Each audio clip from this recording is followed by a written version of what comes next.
A married woman in 1890s France could not open a bank account without her husband's written consent. She could not sign a lease, appear in court, or manage property she had inherited from her own family. The law classified her, in practical terms, as a minor. But an actress could do all of those things, simply by virtue of being an actress.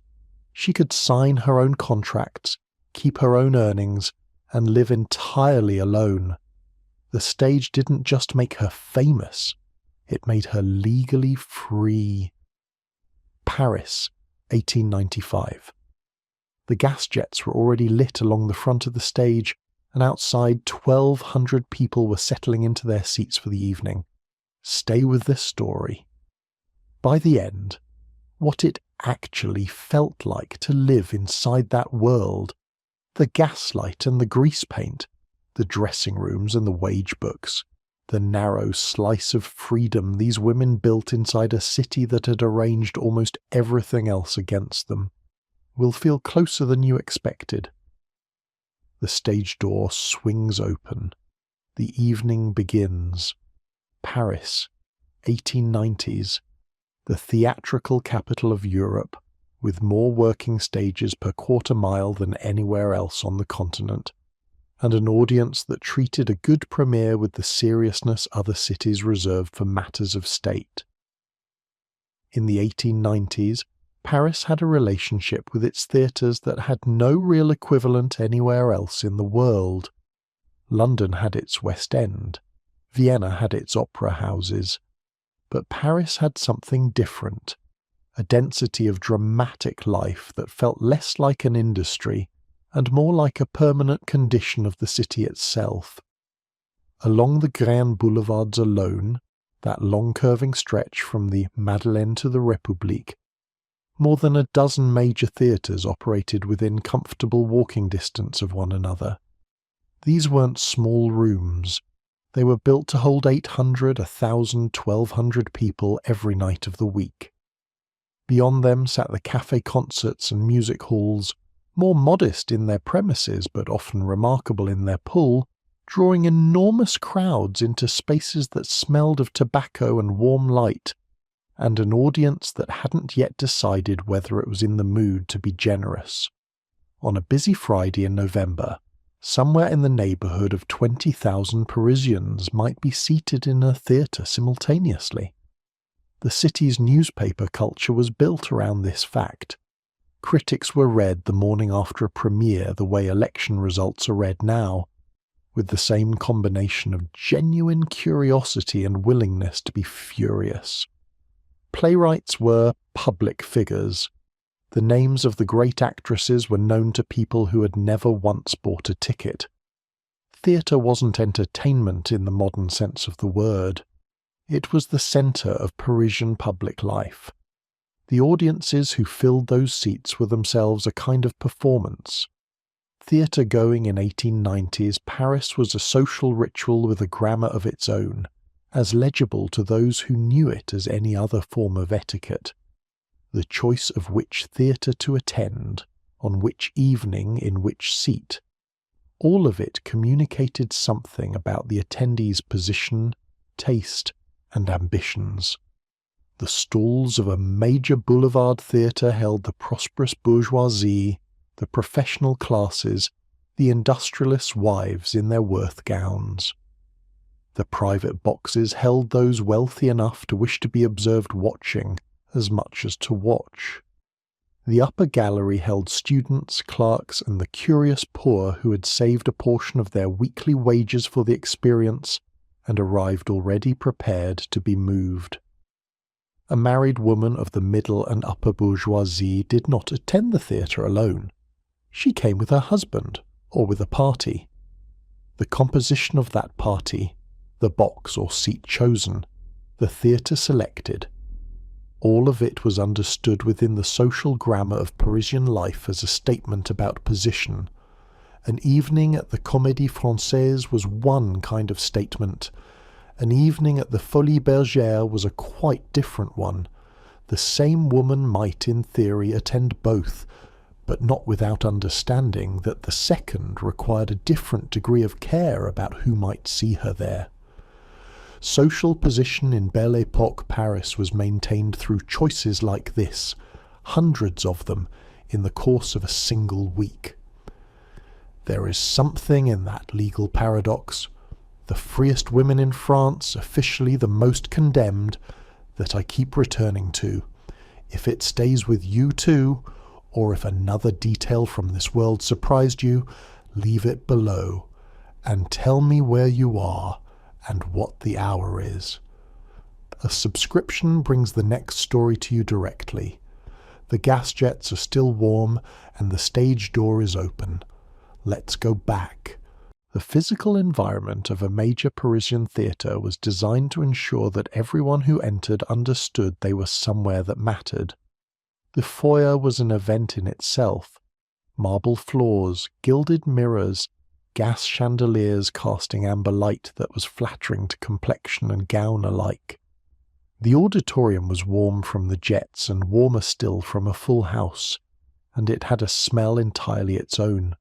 Warm stone, old velvet, the faint sulphurous trace of the gas, and the layered perfume of hundreds of people who had taken considerable care with their appearance before leaving home.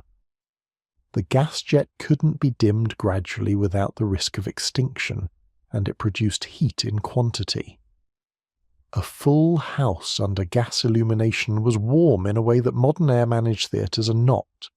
A physical warmth that pressed gently against the skin and made the auditorium feel inhabited rather than ventilated. The famous amber glow that characterizes photographs of Belle Epoque interiors is not a photographic accident. It was the actual light these audiences sat in, for evening after evening across the years. When electricity began to replace it in the more progressive theatres of the late 1890s, something without an easy name disappeared. The photographs could record the colour. They couldn't record the warmth or the smell or the quality of sound that had never been engineered. That sensory world belonged entirely to this moment, and it ended without ceremony, and it didn't come back. The sound before the curtain was a specific thing.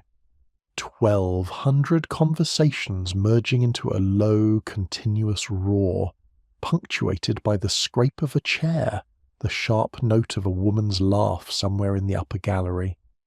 Then the auditorium jets would dim, the sound would reduce itself, and then reduce again, until the last of it faded into a silence that was not quite silence, the held breath of an audience that had come to see what would happen next, and was, for the moment, still. At the apex of the theatrical world sat the Comedie-Francaise, the oldest national theatre in the world, subsidized by the French state, governed by its own charter, maintained in a condition of permanent institutional dignity that could feel, from the inside, like a great honour, and, simultaneously, like a rather formal cage. To be a sociétaire of the Comedie-Francaise, a full voting member of the company, entitled to a share of its profits, was the highest professional achievement available to a French actress in this period. The repertoire was Molière, Racine, Corneille, and the best of contemporary drama when it cleared the institution's exacting standards. The expectations were absolute. So was the prestige.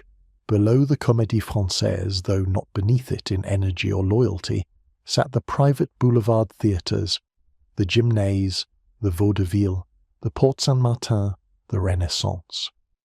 These were commercial enterprises, funded by ticket sales and governed by their directors, answerable primarily to whoever was sitting in the stalls on any given night. They staged contemporary work, the witty social comedies of Eugène Labiche, the elaborately plotted dramas of Victorien Sardou. A successful production could run an entire season. An unsuccessful one was finished inside a fortnight. The actresses who worked there lived with a commercial pressure that the state-backed institution never quite had to face. Further along the scale sat the café concerts and music halls, the Folies Bergere, the Eldorado, the Moulin Rouge from 1889 onward. Here the formal conventions of theatrical presentation loosened considerably. Songs, sketches, physical spectacle and novelty acts occupied the same evening without particular concern for narrative. Admission was cheaper. The social rules about who might attend and be seen attending were more relaxed. Every Parisian who attended the theatre understood this hierarchy, without it ever being formally explained. The venue told you something about the woman on stage before she opened her mouth. In 1881, something changed inside the Comedie-Francaise that would quietly reshape the relationship between the theatrical world and the wider culture of Parisian fashion. That year, the theatre's director officially permitted leading actresses to wear contemporary haute couture in modern-day roles, rather than the stylized period costumes that tradition had required. The practical effect was almost immediate. The great Parisian fashion houses, Worth, Doucet, and later Paquin, became partners of the stage in a way they hadn't been before. An actress in a Worth gown became something new in the culture. She was simultaneously a performer and a living demonstration of what that gown could do for a woman's presence in a room, witnessed by hundreds of people who had both the means and the inclination to order something similar for themselves. The fashion houses understood this perfectly. So did the leading actresses, who began negotiating not just their fees, but the terms on which their wardrobes would be supplied. The woman in the stalls admired the actress on stage. She would not, as a rule, have introduced that actress to her daughters. Both facts were true simultaneously, and neither cancelled out the other.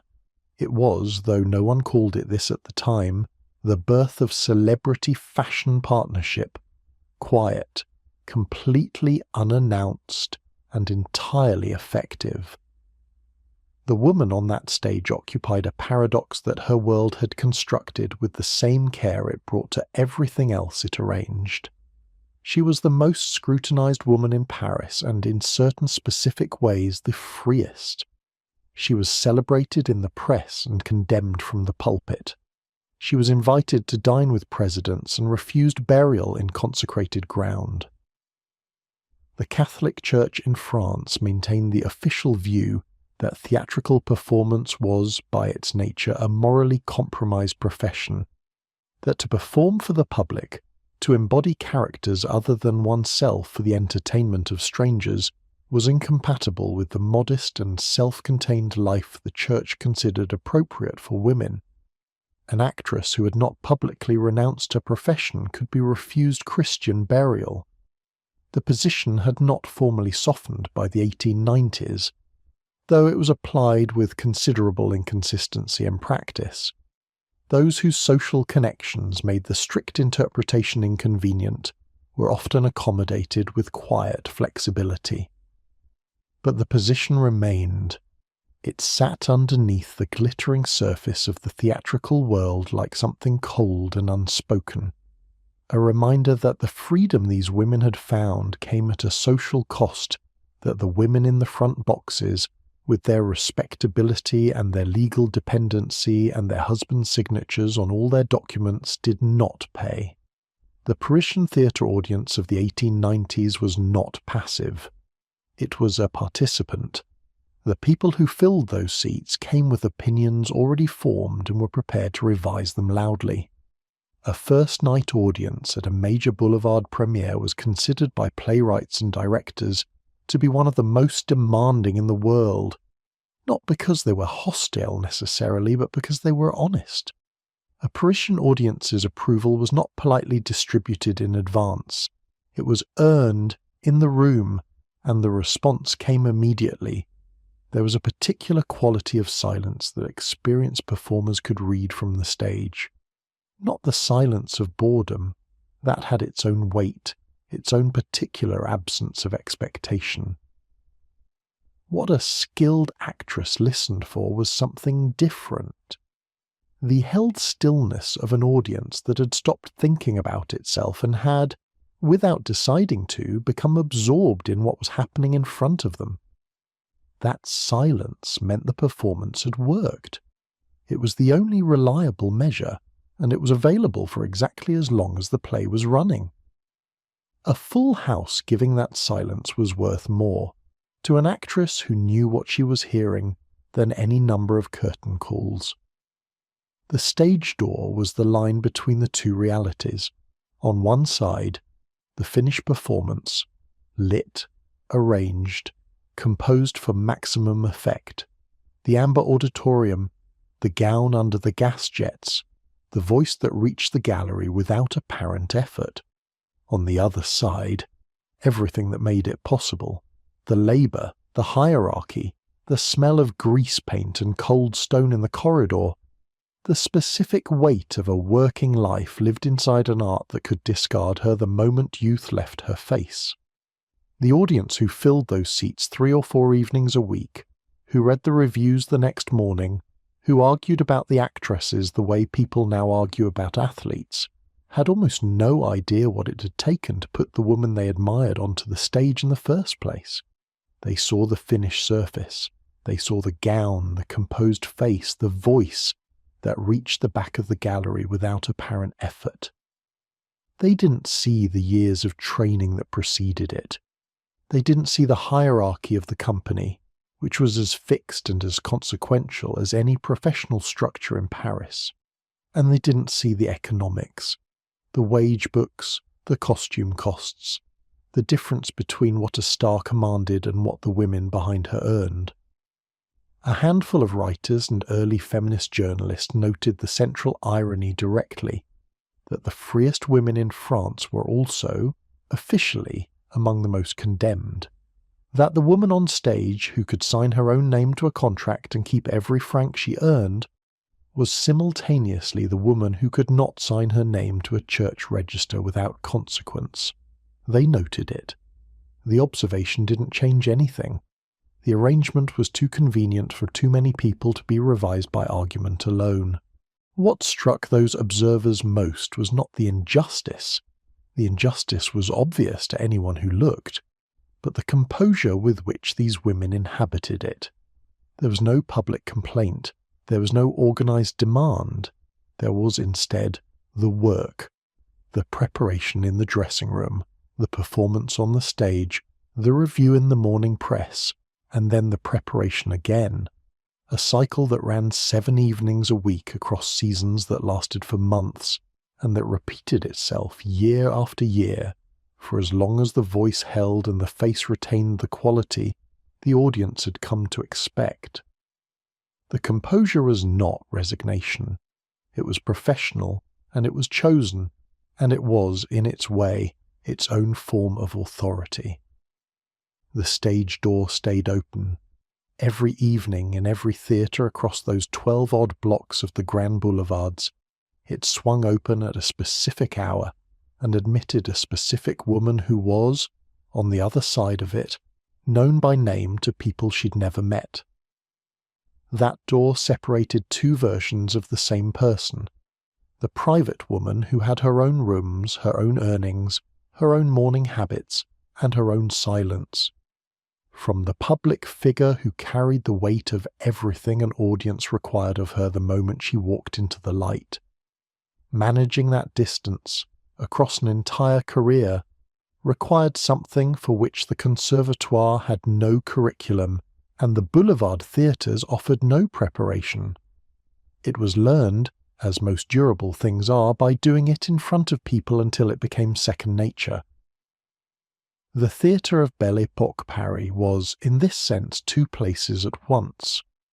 One of them was the visible world, the gaslit stage, the amber auditorium, the celebrated names in the playbills. The other was the interior world, the corridors, the dressing rooms, the practical and human reality of women doing serious work under conditions that the audience never thought to consider. That interior world is where this story actually lives, and to understand it you have to begin at the beginning. Not the premiere, not the debut, but the long, often demanding process by which a woman became an actress at all. The formal entry point for a woman who wanted to pursue the theatrical profession in Belle Epoque Paris was a building on the Rue du Conservatoire that had been producing trained performers since the 18th century. The Paris Conservatoire, the Conservatoire National Supérieur de Musique et de Déclamation, was a state institution, and it carried the weight of that status in everything from its entrance examinations to the particular quality of silence in its rehearsal corridors. Entry was by competitive audition. The number of places available in any given year was small. The number of young women who wished to occupy those places was considerably larger. The rejection rate was high enough that those who passed through it spoke of having done so with a directness and pride that lasted the rest of their professional lives. The prestige of a Conservatoire prize was real. At the annual public examinations, students performed before a jury that included some of the most senior figures in French theatrical life. The results were published. The press covered them the way they covered a first night, with genuine interest and the readiness to have an opinion. A first prize for comedy or tragedy was not simply a diploma. It was a credential that opened the doors of the major theatres in a way that very little else could replicate. Directors of the great Boulevard companies watched these examinations. A prize-winning student could expect an approach within weeks of the results being announced. The Conservatoire didn't guarantee a career. Nothing guaranteed a career. But it put a woman's name in front of the people who could give her one. What daily life at the Conservatoire actually looked like would surprise anyone who associated the word artistic with leisure. Students rose early. Voice exercises preceded the morning's first meal. Afternoon classes in classical text were followed by individual work on diction, by group exercises in movement and carriage, by the study of the technical vocabulary that centuries of French theatrical tradition had accumulated and expected its practitioners to know. Evenings were often spent at the theatre, observing performances, studying the technique of established performers, learning to read a production the way a musician learns to read a score. Rest was rationed. The work was constant. A student who found the discipline excessive was encouraged to reconsider her vocation, and the encouragement was not especially gentle. Gabrielle Rejane had grown up inside the theatrical world before she ever set foot in an examination room. Her father worked in theatre administration, the kind of background the French called enfant de la balle, a child of the trade. It was a particular kind of upbringing that was neither privileged nor ordinary. The daughter of a theatre administrator absorbed the rhythms and vocabulary of stage life, long before she could articulate what she was learning. She knew what a prompter did, and what a director's temper sounded like from the wings, and what it meant when a production was playing to empty houses on a Tuesday. She arrived at the Conservatoire already shaped by what she was training for. She studied under François-Joseph Régnier, one of the senior professors of the period, and by the mid-1870s she had won second prize for comedy at the annual public examinations. Her professional debut followed shortly after, and the 4-decade career that followed built itself, one role at a time, on that foundation. By the 1890s she was among the most celebrated comedy actresses in Paris. Jules Lemaitre, the leading theatre critic of the decade, the writer whose reviews shaped how educated Paris thought about its stage, returned to the question of her technique several times across his career. He observed that her precision was not coolness, that her warmth was not imprecision, that she could make a single line of ordinary domestic dialogue land with the weight of something true, not performed, not demonstrated, but simply true, in a way that the technical vocabulary of the theatre didn't quite have words for. The question this raised was one the theatrical world of the Belle Epoque discussed with considerable frankness.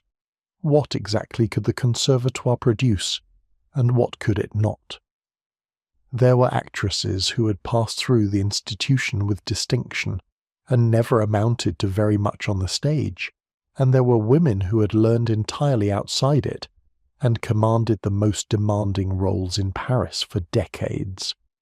The Conservatoire gave a woman the foundation, the vocabulary and the credential. What she built on it, the quality of attention she brought to a role, the instinct for timing that no exercise could install, the particular charge that made an audience stop breathing for a moment, came from somewhere the curriculum could not fully account for. The official story was that training produced actresses. The unofficial understanding was that training produced technicians, and something else, harder to name, produced the ones worth watching. What the Conservatoire training actually consisted of, in its most demanding dimension, was the transformation of the voice from a natural instrument into a professional one. Projection, the ability to fill a 1,200-seat house with sufficient clarity and volume without any mechanical amplification, was not treated as a natural gift to be encouraged. It was treated as a skill to be built through daily practice that was closer in its discipline to athletic training than to anything most people associated with artistic life. Breathing techniques, resonance, the precise placement of sound in the chest and the head, these occupied hours of every student's week, for months and then for years. The unamplified human voice in a major Parisian theatre of the 1890s was not simply the voice elevated in volume. It was a specifically shaped instrument, trained to produce a particular quality of sound that could carry clarity across considerable distances without losing the nuances of feeling that made the performance moving. A trained voice of the Belle Epoque period could be heard clearly in the last row of the gallery without any apparent strain from the performer. The appearance of effortlessness was itself the product of years of sustained effort. No shortcut existed. No audience ever heard one being attempted. Preserving that instrument across a working career required a discipline of a different kind. Performers developed elaborate rituals for voice maintenance, particular foods avoided, specific temperatures at which water was acceptable, the exact silence to be maintained in the hours before curtain. A voice lost for a single bad week could mean a role quietly reassigned. The company didn't wait, and a performer who returned to find her part given to someone else discovered something that no conservatoire lesson had quite prepared her for. The commercial theatre was never sentimental about its instruments. Classical text came alongside the voice work. The Conservatoire trained its students on the great French theatrical canon, Racine, Molière, Corneille, on the principle that a woman who could manage Alexandrine verse with its demanding rhythmic structure and its requirement for total technical control could manage anything the contemporary stage was likely to require. Diction was treated with equal seriousness. The precise articulation of the French language, the elisions, the liaison rules, the exact weight of each syllable, was considered both an artistic and a civic responsibility. A French actress who spoke imprecisely was failing her language as much as her role. This sounds, at the distance of a century, like severity for its own sake. It wasn't. The theatre these women were training for had no amplification, no close-up, no opportunity for a second take. A line spoken imprecisely in the third row of a 1,200-seat house reached the upper gallery as noise. The discipline of the text, the insistence on every syllable carrying its full weight, was the difference between a performance that could be heard and one that could only be watched. Diction was not ornament, it was function. Physical carriage was the third element of the formal curriculum, and it was the one that most distinguished the Conservatoire's approach from any simple understanding of acting as the expression of natural feeling. The way a woman held her body, moved through space, used her hands, positioned her head. All of it was considered language in this theatrical tradition, not decoration, language. The technique of mime and stylized gesture that formed part of the curriculum existed because emotional expression in this era had to travel across 60 feet of open air and land in the body of someone sitting in the 7th row. The close-up didn't exist. The microphone didn't exist. The feeling had to be carried by the entire instrument: voice, face, posture, hands, operating together with the precision of something rehearsed until it appeared effortless. A woman who commanded the stage in the 1890s sense of that phrase had achieved something considerably more difficult than it looked. She had made a series of precisely calculated choices: how far to move, how long to hold a position, exactly how much to allow the body to express before the voice took over and made them look like nothing at all. The audience, if she'd done it correctly, would not notice any of it. They would simply feel what she intended them to feel. The physical demands of carriage extended well beyond rehearsal. A full Belle Epoque stage gown could weigh several kilograms. The corsetry required to achieve the correct silhouette under performance conditions altered how breath moved through the body, which altered how the voice resonated, which altered in turn the most fundamental instrument a performer possessed. A woman in full costume was not simply wearing clothes, she was working with additional physical constraints that the rehearsal room, where she trained in ordinary dress, had not prepared her for. Learning to perform within those constraints, and to make them invisible to the audience, was a skill acquired only by performing in them repeatedly. Not every actress of the Belle Epoque came through the Conservatoire. The theatre of the 1890s needed far more performers than the state institution could produce, and many women entered the profession through routes that were less formal, less prestigious, and considerably more various. Private lessons from retired performers offered one path. A woman with the means to pay for tuition and a teacher willing to take her on could acquire a foundation in voice and movement outside the institution's walls. Though the resulting credential carried nothing like the weight of a Conservatoire prize, café concert apprenticeships offered another route. Small roles in venues where the audiences were less demanding, where the pay was almost nothing, but where the practice of performing in front of a live crowd accumulated night by night into something no classroom could fully replicate. The daughters of performers learned differently still. They watched from the wings long before they were given lines of their own, absorbing the rhythms of professional performance. The timing, the adjustments, the instinctive reading of an audience, through a kind of osmosis that was available to no one who came to the theatre from outside its world. Several of the most significant actresses of the Belle Epoque had this background, and it showed in ways that reviewers noted repeatedly: a quality of ease, of inhabiting the stage as naturally as a domestic interior, that was distinct from anything the formal training produced. The Conservatoire could give a woman a foundation and a credential. It couldn't give her that. The audition was the threshold all of them eventually had to cross, regardless of how they had prepared for it. A woman seeking a position in a company stood before a director, typically in a bare rehearsal room, sometimes in the auditorium itself, and performed one or more prepared pieces. The director's attention was rapid and often unsparing. He was assessing, in a very short time, the fundamental question of whether this woman's particular combination of voice, physical presence, and instinct for the work could serve the company's specific needs.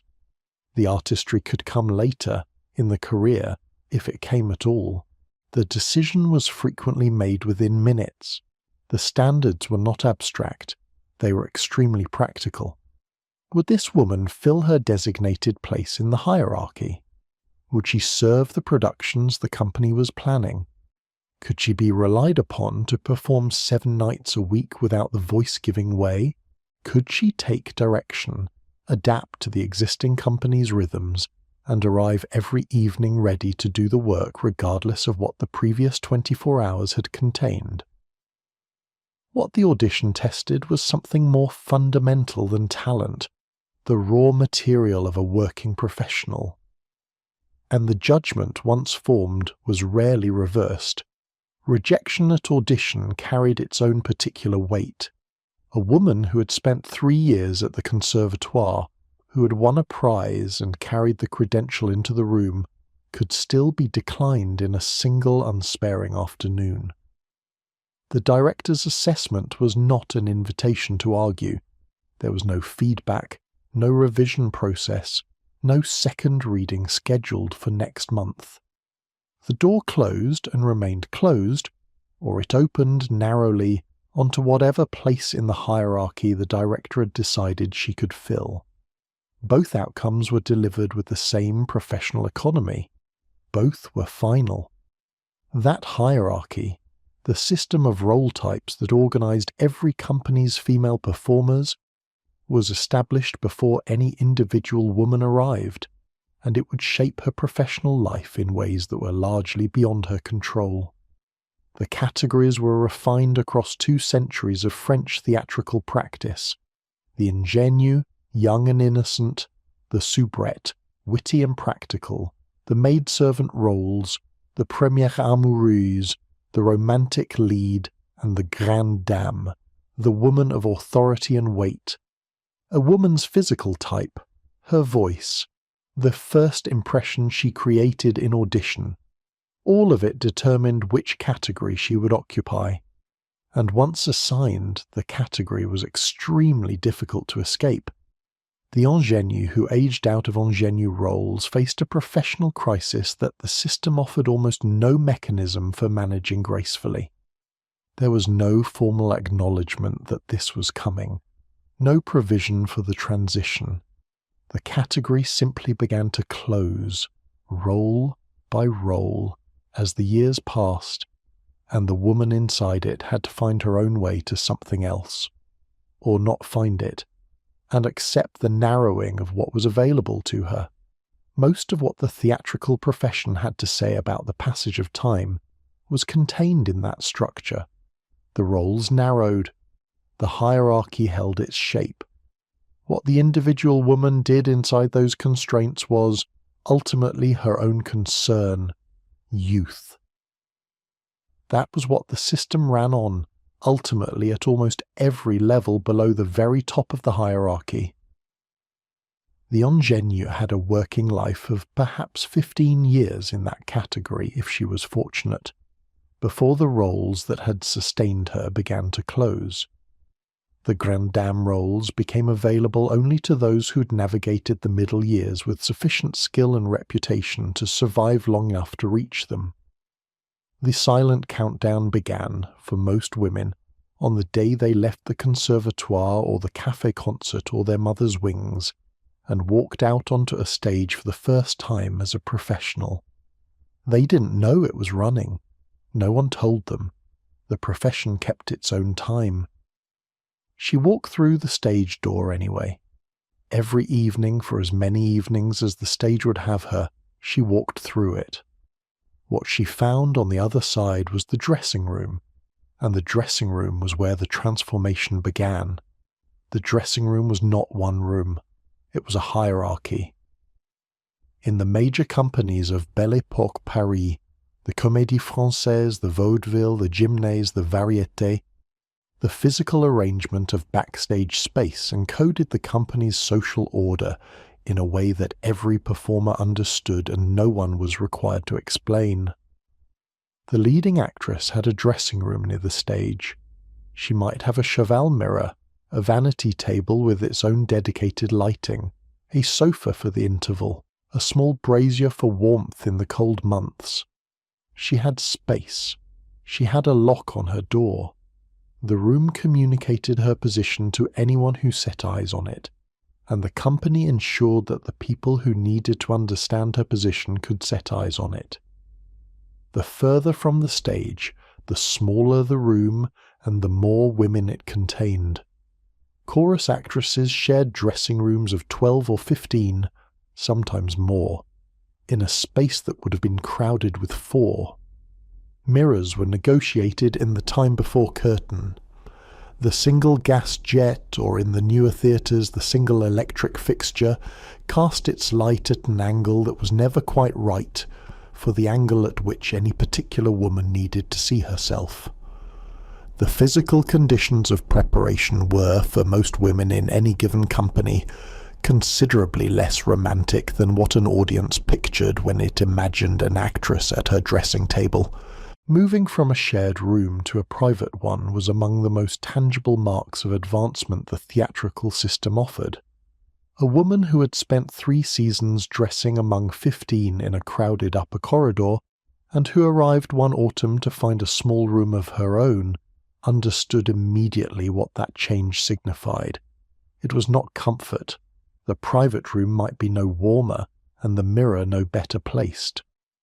What it was, more precisely, was acknowledgement. The company's assessment of her value had reached the level where her preparation was considered a matter of her own private management, rather than a shared industrial process. She would remember exactly which season she got her own room. They all did. The ritual of preparation began, for most actresses, at least 2 hours before curtain. This was not vanity. It was professional necessity. The materials involved, the grease paint, the powder, the specific adhesives required for particular hairpieces and facial applications, required time to set, to blend, and to be corrected when the first application failed to achieve what the stage demanded. 2 hours was often barely sufficient. A production with complicated costume changes, or a role requiring a significant physical transformation, could demand considerably more. Grease paint had been the performer's medium for decades, but the version available in Belle Epoque Paris was considerably more refined than what earlier generations had worked with. Ludwig Leichner, a German theatrical supplier, had developed a grease paint formulation in the 1870s that became the professional standard across European theatre by the 1890s. It came in numbered tints, a system of skin tones, shadows, and highlights that a trained performer learned to use the way a painter learns a palette. The numbers were precise. A woman who knew her stage face knew which Leichner numbers she required, in which combination, applied in which sequence. She knew it the way a musician knows fingering, not from reading, but from repetition. The sequence mattered entirely. Foundation first, worked into the skin with the fingertips, covering the natural face completely. Contouring second, darker tones along the jaw, the hollows of the cheeks, the sides of the nose, to give the face its definition across 60 feet of open air. Highlighting third, the bridge of the nose, the brow, the upper lip, to catch the light at the correct angle. Eye application last worked with care because the eyes were the primary instrument of expression in a performance that the audience experienced at distance. A face that failed to carry emotion to the third row was not a failure of technique alone. It was a failure of preparation. The result, once complete, once powdered and set, once the full costume and hair had been added, was a face that bore a precise and deliberate relationship to the natural face beneath it, and no relationship whatsoever to the face the actress had worn on the street 2 hours earlier. The transformation was total. This was the point of it. The woman who had walked into the theatre that evening had disappeared by design, behind the instrument the evening required. The lighting conditions of the Belle Epoque stage were not uniform, and they were not neutral, and the women who worked under them understood this in ways that audiences almost never did. The Paris Opera had converted to electric light in 1881. The Comedie-Francaise followed within years, but smaller theatres, café concerts, and touring venues continued to operate on gas well into the 1890s, and the two lighting systems were not interchangeable in their demands on a performer's face. The warm yellow-orange cast of gaslight required particular tonal adjustments in the grease paint, heavier shadows, differently weighted highlights, to produce a face that read as natural at performance distance. The same face, prepared the same way, under the cooler white light of electric arc, looked flat, or wrong, or simply dead. This was not a minor inconvenience. It was a professional skill gap that experienced performers navigated as routine and inexperienced performers discovered in public. An actress who moved between a gaslit boulevard company and an electric house could not carry her stage face unchanged from one to the other. She had to learn to read the specific light of each stage and adjust her preparation accordingly. The visible result that the audience judged was never only her face. It was the collaboration between her face and the particular quality of light that fell on it, in that building, on that night. There was also the daylight problem. Grease paint prepared for stage lighting was, in ordinary daylight, frankly alarming. The tones required to register as flesh at performance distance, under artificial light, were far heavier than anything a woman would apply outside the theatre. An actress who emerged onto the street still in performance makeup, which happened occasionally when the timing of a performance and a subsequent engagement made removing it impractical, was immediately and unmistakably visible as someone who existed in a professional relationship with theatrical illusion. The face that worked on stage announced itself, in any other context, as a constructed thing. The costume followed the makeup, or arrived in stages alongside it. A full Belle Epoque stage gown was not a theatrical version of fashionable dress. It was a purpose-built object, constructed for performance rather than for ordinary wear, and those conditions required choices that had nothing to do with the comfort of the wearer. Weight was the first reality. A full production gown, the kind required for a grande dame role or for a lavishly dressed comedy set in high society, could weigh 10 or 12 kilograms in total between the dress itself, the underpinnings, the accessories, and the headwork. A woman in full evening dress for a 3-hour performance was carrying and moving in and holding herself correctly within a substantial and unforgiving amount of material. The weight altered how the body moved through space. It altered the center of gravity. It altered the way breath moved through the chest, which, as the voice training had established, altered the voice itself. The corset beneath was structural, not merely aesthetic. The silhouette the costume was designed to display was built to the measurements of a corseted body. Not the natural body, but the shaped body the corset produced. Fit had to be exact because a gown that moved incorrectly on stage, that bunched at the waist, or shifted at the hip, or failed to maintain its line when the actress turned, was visible to an audience that had paid to watch closely.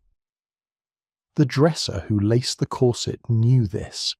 She worked with the efficiency of someone whose professional skill was expressed entirely in the precision of her fingers and the accumulated knowledge of how this particular woman's body responded to this particular garment under performance conditions.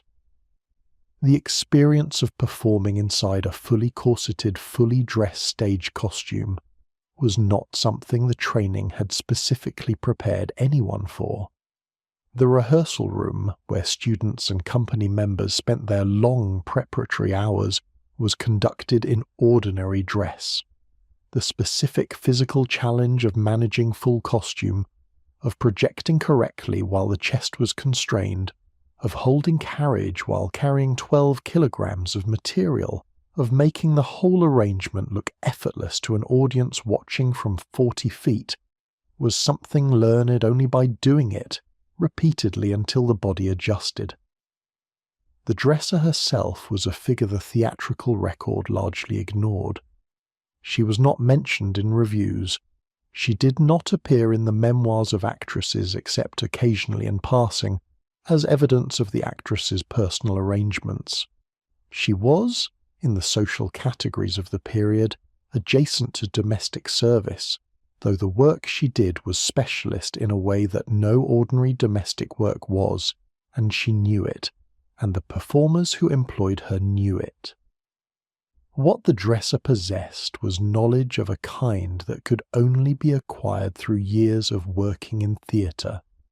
The knowledge of how a performer's body functioned under the specific demands of stage costume and stage preparation. She knew the particular anatomy of the women she dressed, not clinically, but in the precise functional sense of knowing how quickly a particular pair of hands lost dexterity in a cold backstage corridor in February, how much time a specific actress required between the completion of her makeup and the moment she was ready for the stage, which lacing needed to be tighter and which needed to be eased. She had developed this knowledge through accumulated experience, and she applied it every evening with a competence that the performance on stage depended on, and the critical record never noted. The relationship was built on discretion. The dresser witnessed the transformation from a position that no one else occupied. She saw the ordinary woman before it began, and she saw the performer when it was complete, and she saw the moments in between that were neither one thing nor the other. She said nothing about what she saw to anyone as a professional standard and as a condition of the trust the role required. Before the performance, and after it, the dressing room functioned as a social space that had no precise parallel elsewhere in Belle Epoque Paris. Visitors were admitted, or not admitted, on terms that the actress controlled with the care of someone managing a complicated diplomatic situation, which, in certain respects, she was. A leading actress's dressing room before curtain received selectively people whose presence served a specific purpose. Her director, if there was something requiring attention. A journalist, if the relationship had been managed carefully enough that the timing of access was understood in advance. An admirer who had been invited and who had understood that the invitation carried particular terms, differing from the terms governing any other social encounter. The dressing room was simultaneously a workspace and a reception chamber. The performer maintained both functions at once, completing her preparation with one part of her attention while managing the social situation with another. After the performance, visitors arrived in response to what had just happened on stage. A successful evening brought flowers, cards, and callers, whose presence was itself a kind of currency. People deciding in the pleasant atmosphere of post-performance congratulation whether to associate their names with this woman's career going forward. A director reconsidering a casting. A playwright noting how a line had landed. A bouquet delivered backstage was not simply flowers. It was participation in a social language that all parties understood, and that the actress read with the same precision she brought to reading a script. The theatrical world of Belle Epoque Paris was, beneath its professional surface, considerably more superstitious than it publicly acknowledged. The superstitions were not private beliefs concealed from colleagues. They were shared practices, observed openly, maintained with the particular mixture of genuine belief and ironic awareness that characterizes communities which know their rituals are somewhat absurd and maintain them anyway, because the alternative, approaching a profession dependent on chance with no symbolic acknowledgement of that dependency, feels considerably worse. The prohibition on the colour green was the most broadly observed. Green anywhere near the performance preparation, in a costume, among the accessories on the dressing table, in the decoration of the room itself. was considered bad luck of a specific and professionally relevant kind. The origin was disputed. The practice was observed across companies and generations without regard for that origin. A dresser who accidentally introduced something green into the preparation space did not need to be told of her error by anyone who had worked in theatre for more than a season. Peacock feathers were equally unwelcome. The eye markings were held to concentrate the evil eye, and no serious production would permit them on stage or near it. The prohibition against whistling backstage had a more traceable origin. Whistling had historically been the signal used by flymen to coordinate the movement of scenery, and a misplaced whistle could bring something substantial down from the fly space without warning. But it had long since outgrown that practical explanation and become part of the general atmosphere of managed risk that pervaded backstage life. What each individual performer had developed for her own specific use, the particular sequence of actions, the specific objects touched or avoided, the internal practice that preceded going on, was private in a way that the shared superstitions were not. These personal rituals were not discussed and not displayed. They were the psychological architecture of the performance, constructed over years into a structure the performer maintained not because she was certain it worked, but because disrupting it felt like an unnecessary risk at a moment when all available resources were required elsewhere. In the final minutes before curtain, the social and the professional withdrew. The visitors had left or been asked to leave. The dresser had moved to whatever position the production required. The makeup was set. The costume was on. The performer stood in the space that was about to cease being her preparation room, looked at the face in the mirror that had been her working face for 2 hours, and made whatever internal adjustment she made. That final private shift from the woman in the room to the woman about to enter the light. No systematic account of that crossing survives. The theatrical record of the Belle Epoque documents performances, what critics saw from the front, what audiences reported feeling, what the morning reviews said. It has very little to say about what the performer carried with her from the dressing room to the stage, and almost nothing about what the crossing felt like from inside. The preparation was visible, in its outward details, to anyone with access to the backstage. The interior experience of the transformation was private, maintained as private deliberately as the condition under which the performance became possible.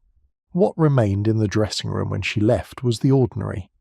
The street clothes folded across the back of the chair, the jars and tins and numbered sticks of Leichner grease paint arranged as she had left them after using them.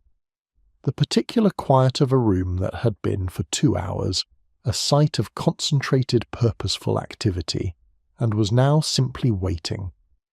She walked toward the light. The boards were underfoot.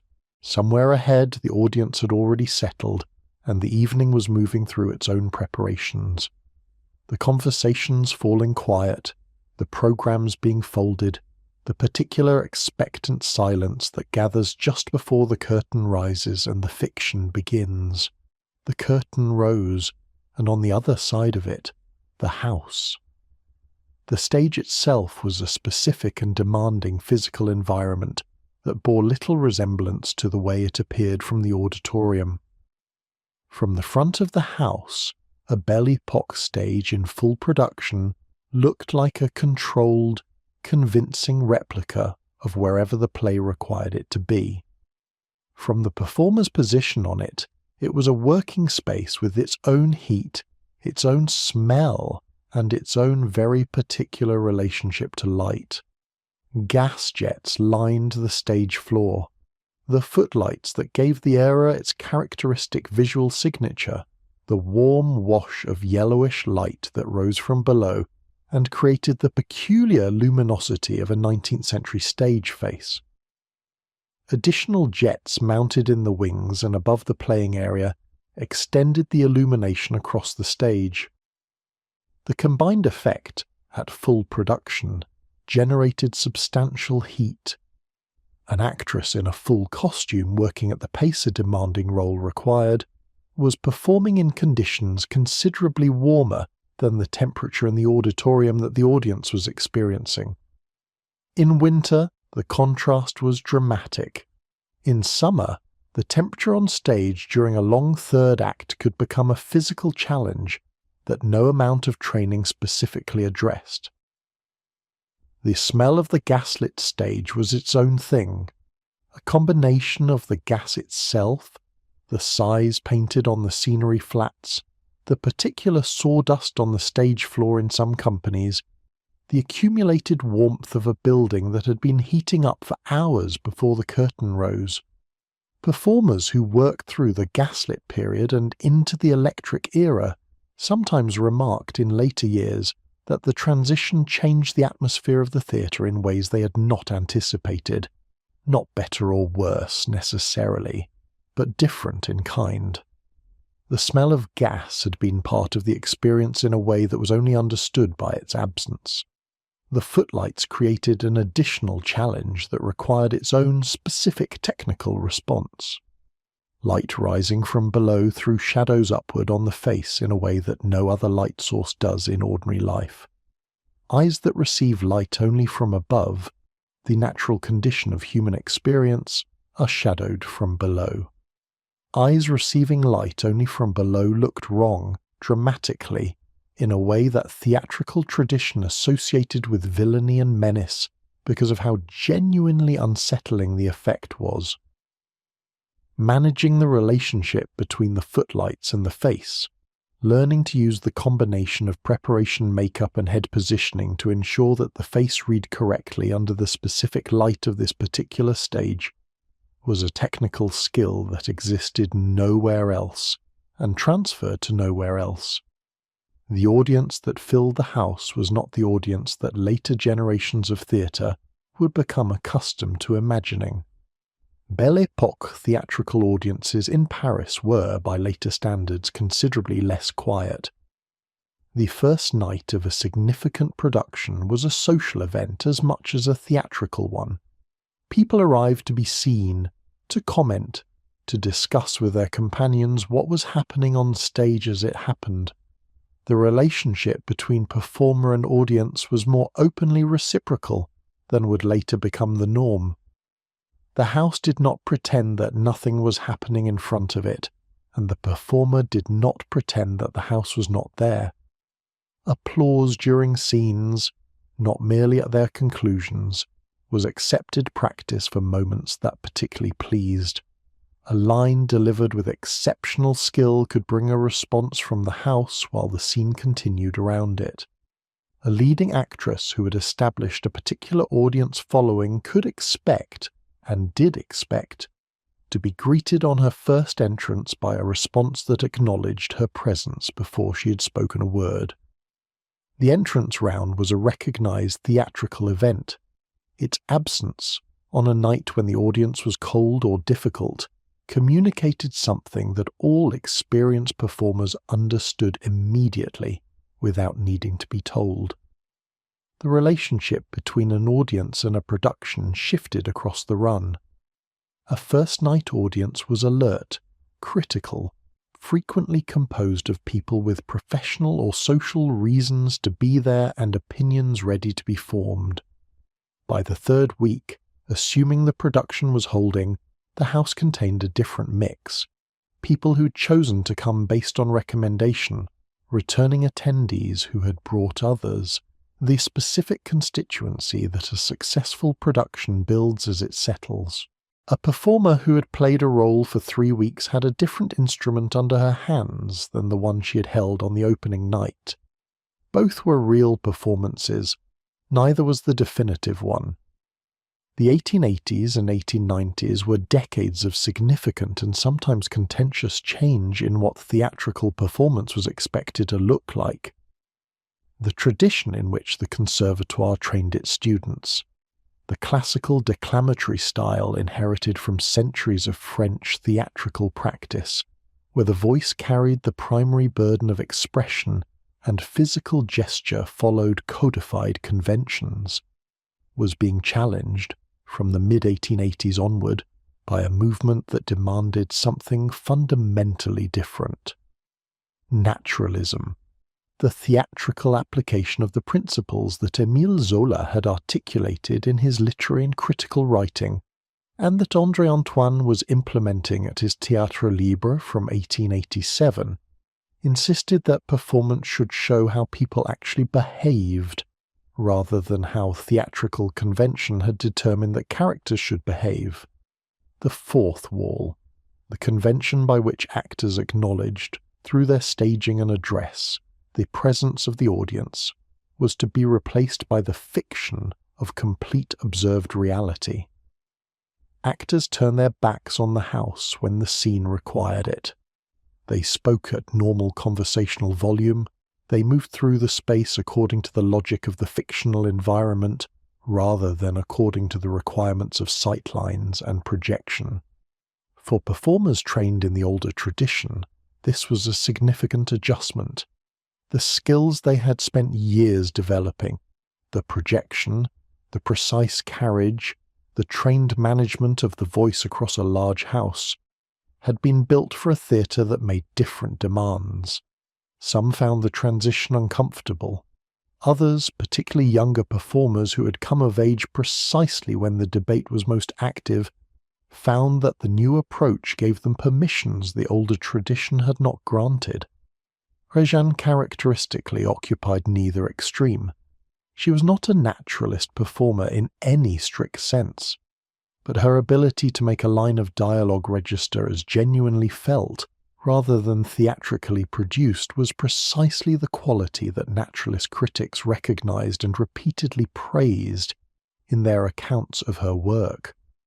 Stage fright was a subject the theatrical profession of the Belle Epoque discussed with more honesty than might be expected, given the general culture of professional stoicism that prevailed in most other respects.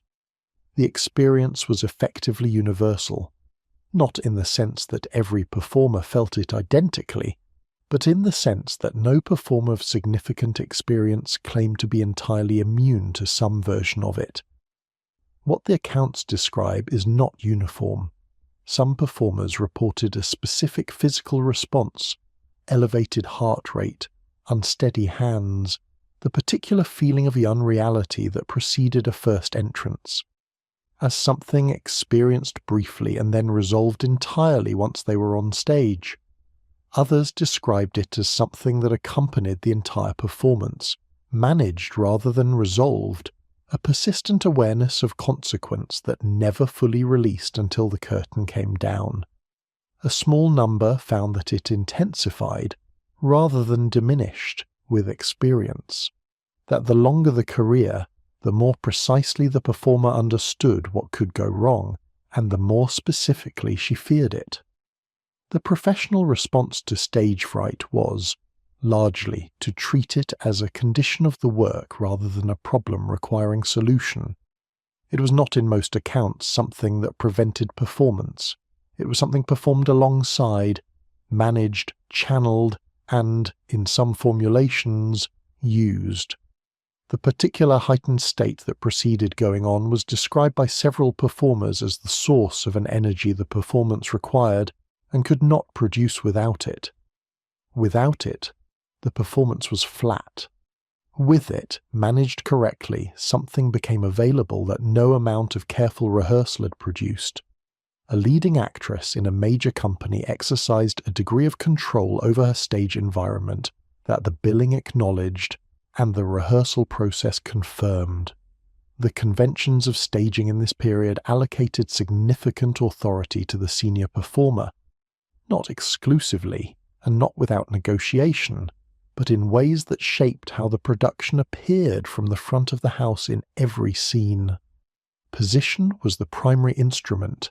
The conventions of 19th century staging placed the most important character, usually in this context the leading actress, in the strongest stage positions, the centre, the upstage areas that forced other performers to face her when addressing her, the positions closest to the footlights where the light was strongest, and the audience's focus most reliably directed. A leading actress who moved to a weaker position was making a choice that communicated something to the audience and to the company. A leading actress who held the strongest position scene after scene was exercising a right that the company's hierarchy had allocated to her and that the performers around her understood. The supporting performers adjusted their placement in response. Junior actresses learned, through direct rehearsal experience, the art of placing themselves in relation to the lead, close enough to serve the scene, positioned to serve the light, arranged to leave the strongest positions clear. This was professional skill of a specific and practical kind. It had nothing to do with the character being played and everything to do with how the production functioned as a visual system in which the audience's attention needed to be directed efficiently and without apparent effort. Below the stage, concealed in a small wooden box at the centre of the footlight line, sat a figure the audience was not supposed to be aware of, the souffleur, the prompter. The prompter's function was precisely what the name implies, to provide, quietly and rapidly, the opening words of any line that a performer appeared to have lost. In a theatrical culture that expected performers to have their parts completely memorized before the first public performance, a prompt was technically an acknowledgement of failure. In practice, it was accepted as part of the professional infrastructure of live performance. Lines could be lost. Memory could stutter under conditions no rehearsal could perfectly replicate. The prompt existed to ensure that the gap between a lost line and its recovery was measured in seconds rather than in anything longer. The skill of taking a prompt, of receiving the opening words from below, recovering the line, and continuing the scene without the audience becoming aware that anything had occurred, was its own professional accomplishment. A fumbled prompt, in which the hesitation became visible, was in some respects worse than a clean missed line, because it extended the break in the fiction. A clean prompt taken and recovered within 2 seconds could pass without notice in a house of 1,200 people, none of whom were watching for it. Experienced performers develop the capacity to receive information from one source, the souffleur below, while appearing entirely present in another direction. It was, in its own modest way, a skill that required a specific kind of divided attention. The applause that greeted a Belle Epoque Paris performance was not always entirely spontaneous in its origin. The claque, a group of organized applauders positioned in the house and arranged to respond to specific moments with enthusiasm, was an established and openly acknowledged institution in French theatrical culture of the period. The relationship between a claque and a company was a commercial arrangement. The leader of the claque, the chef de claque, was known to the management and frequently to the performers themselves. He was engaged either by the management or by individual performers seeking to ensure favourable audience responses to organise and direct his group at predetermined moments during the performance. The members of the claque attended without paying for admission. Free entry was their compensation, and responded on cue to their leader's prompts. The system was known to audiences in the general sense that it was a documented and discussed feature of theatrical culture. It was not uniformly resented. In a culture that understood theatrical performance as partly social event, the organised validation of a performer's work served a function that went beyond simple manipulation. It gave the rest of the house permission to respond, established the acceptable register of enthusiasm, and helped calibrate the collective experience of an audience that had arrived with varied levels of prior investment. A leading actress with an established following did not, in principle, require the claque. but the claque remained useful in managing the specific texture of a response at particular moments, ensuring that an exit received its proper weight, or that a line intended to be remembered was given the audience acknowledgement that would make it memorable. The first night of a production was not, in any sense that mattered to the performers, the definitive statement of what the production was. First nights were uncertain, charged with a specific kind of energy that was neither the energy of rehearsal nor the settled energy of an established run. The audience was particular, critical, informed, often connected to the theatrical world in ways that the general public was not. The performers were in possession of the work as thoroughly as the preparation could make them, and simultaneously aware that they were about to discover, for the first time, whether the work as they had prepared it would meet live conditions in the way they expected. By the second night a great deal had been learned. The moments the audience had responded to were known. The moments that had not landed as expected were also known. The lines that had been intended as funny and had not been, the pauses held slightly too long, the scene transitions that revealed themselves in live performance, to be paced differently than the rehearsal room had suggested. The second night incorporated all of this implicitly, without formal instruction. The cast adjusted. The adjustments were experiential and instinctive, made in the direction of what the audience had demonstrated worked. The run of a successful production was, in this sense, a sustained dialogue between the performers and the successive audiences that witnessed it. What finished a run bearing the same title as what had opened it was never quite the same performance. The dialogue was identical, or should have been, and the staging as it had been set. But the weight given to specific lines, the pace of particular scenes, the precise calibration of the pauses that an experienced performer used to create space for the audience's response, all of this had been adjusted gradually across the run in response to what the successive audiences had shown the company about how the work was received. She was still learning, in other words, even as the reviews described her as having already mastered it. The performance the critics wrote about had been superseded by the time those reviews ran. The performance she gave that evening was something slightly different, slightly better calibrated to what an audience actually experienced when it watched her. The work was never finished. It simply changed in character, from preparation to first performance, from first performance to refinement, from refinement to the particular authority of a role that has been lived in long enough to feel entirely inhabited. What happened in that inhabitation, what the audience received, what the actress gave, and what passed between them in the particular darkness of a lit stage in a watching house, was the thing the training had been building toward. All of it. The Conservatoire's exercises and the dressing room's rituals and the dresser's discretion and the souffleur's whisper. All of it in service of this, a woman standing in the light in front of 1,200 people doing something that looked entirely like nothing. When the curtain came down, the transformation ran in reverse. The actress in Belle Epoque Paris occupied a social position that the categories available to her contemporaries could not quite accommodate. She was not a bourgeoise, the respectable married woman of the middle and upper middle classes, whose social existence was defined by her husband's position and organized around the domestic sphere. She was not a working-class woman in any ordinary sense.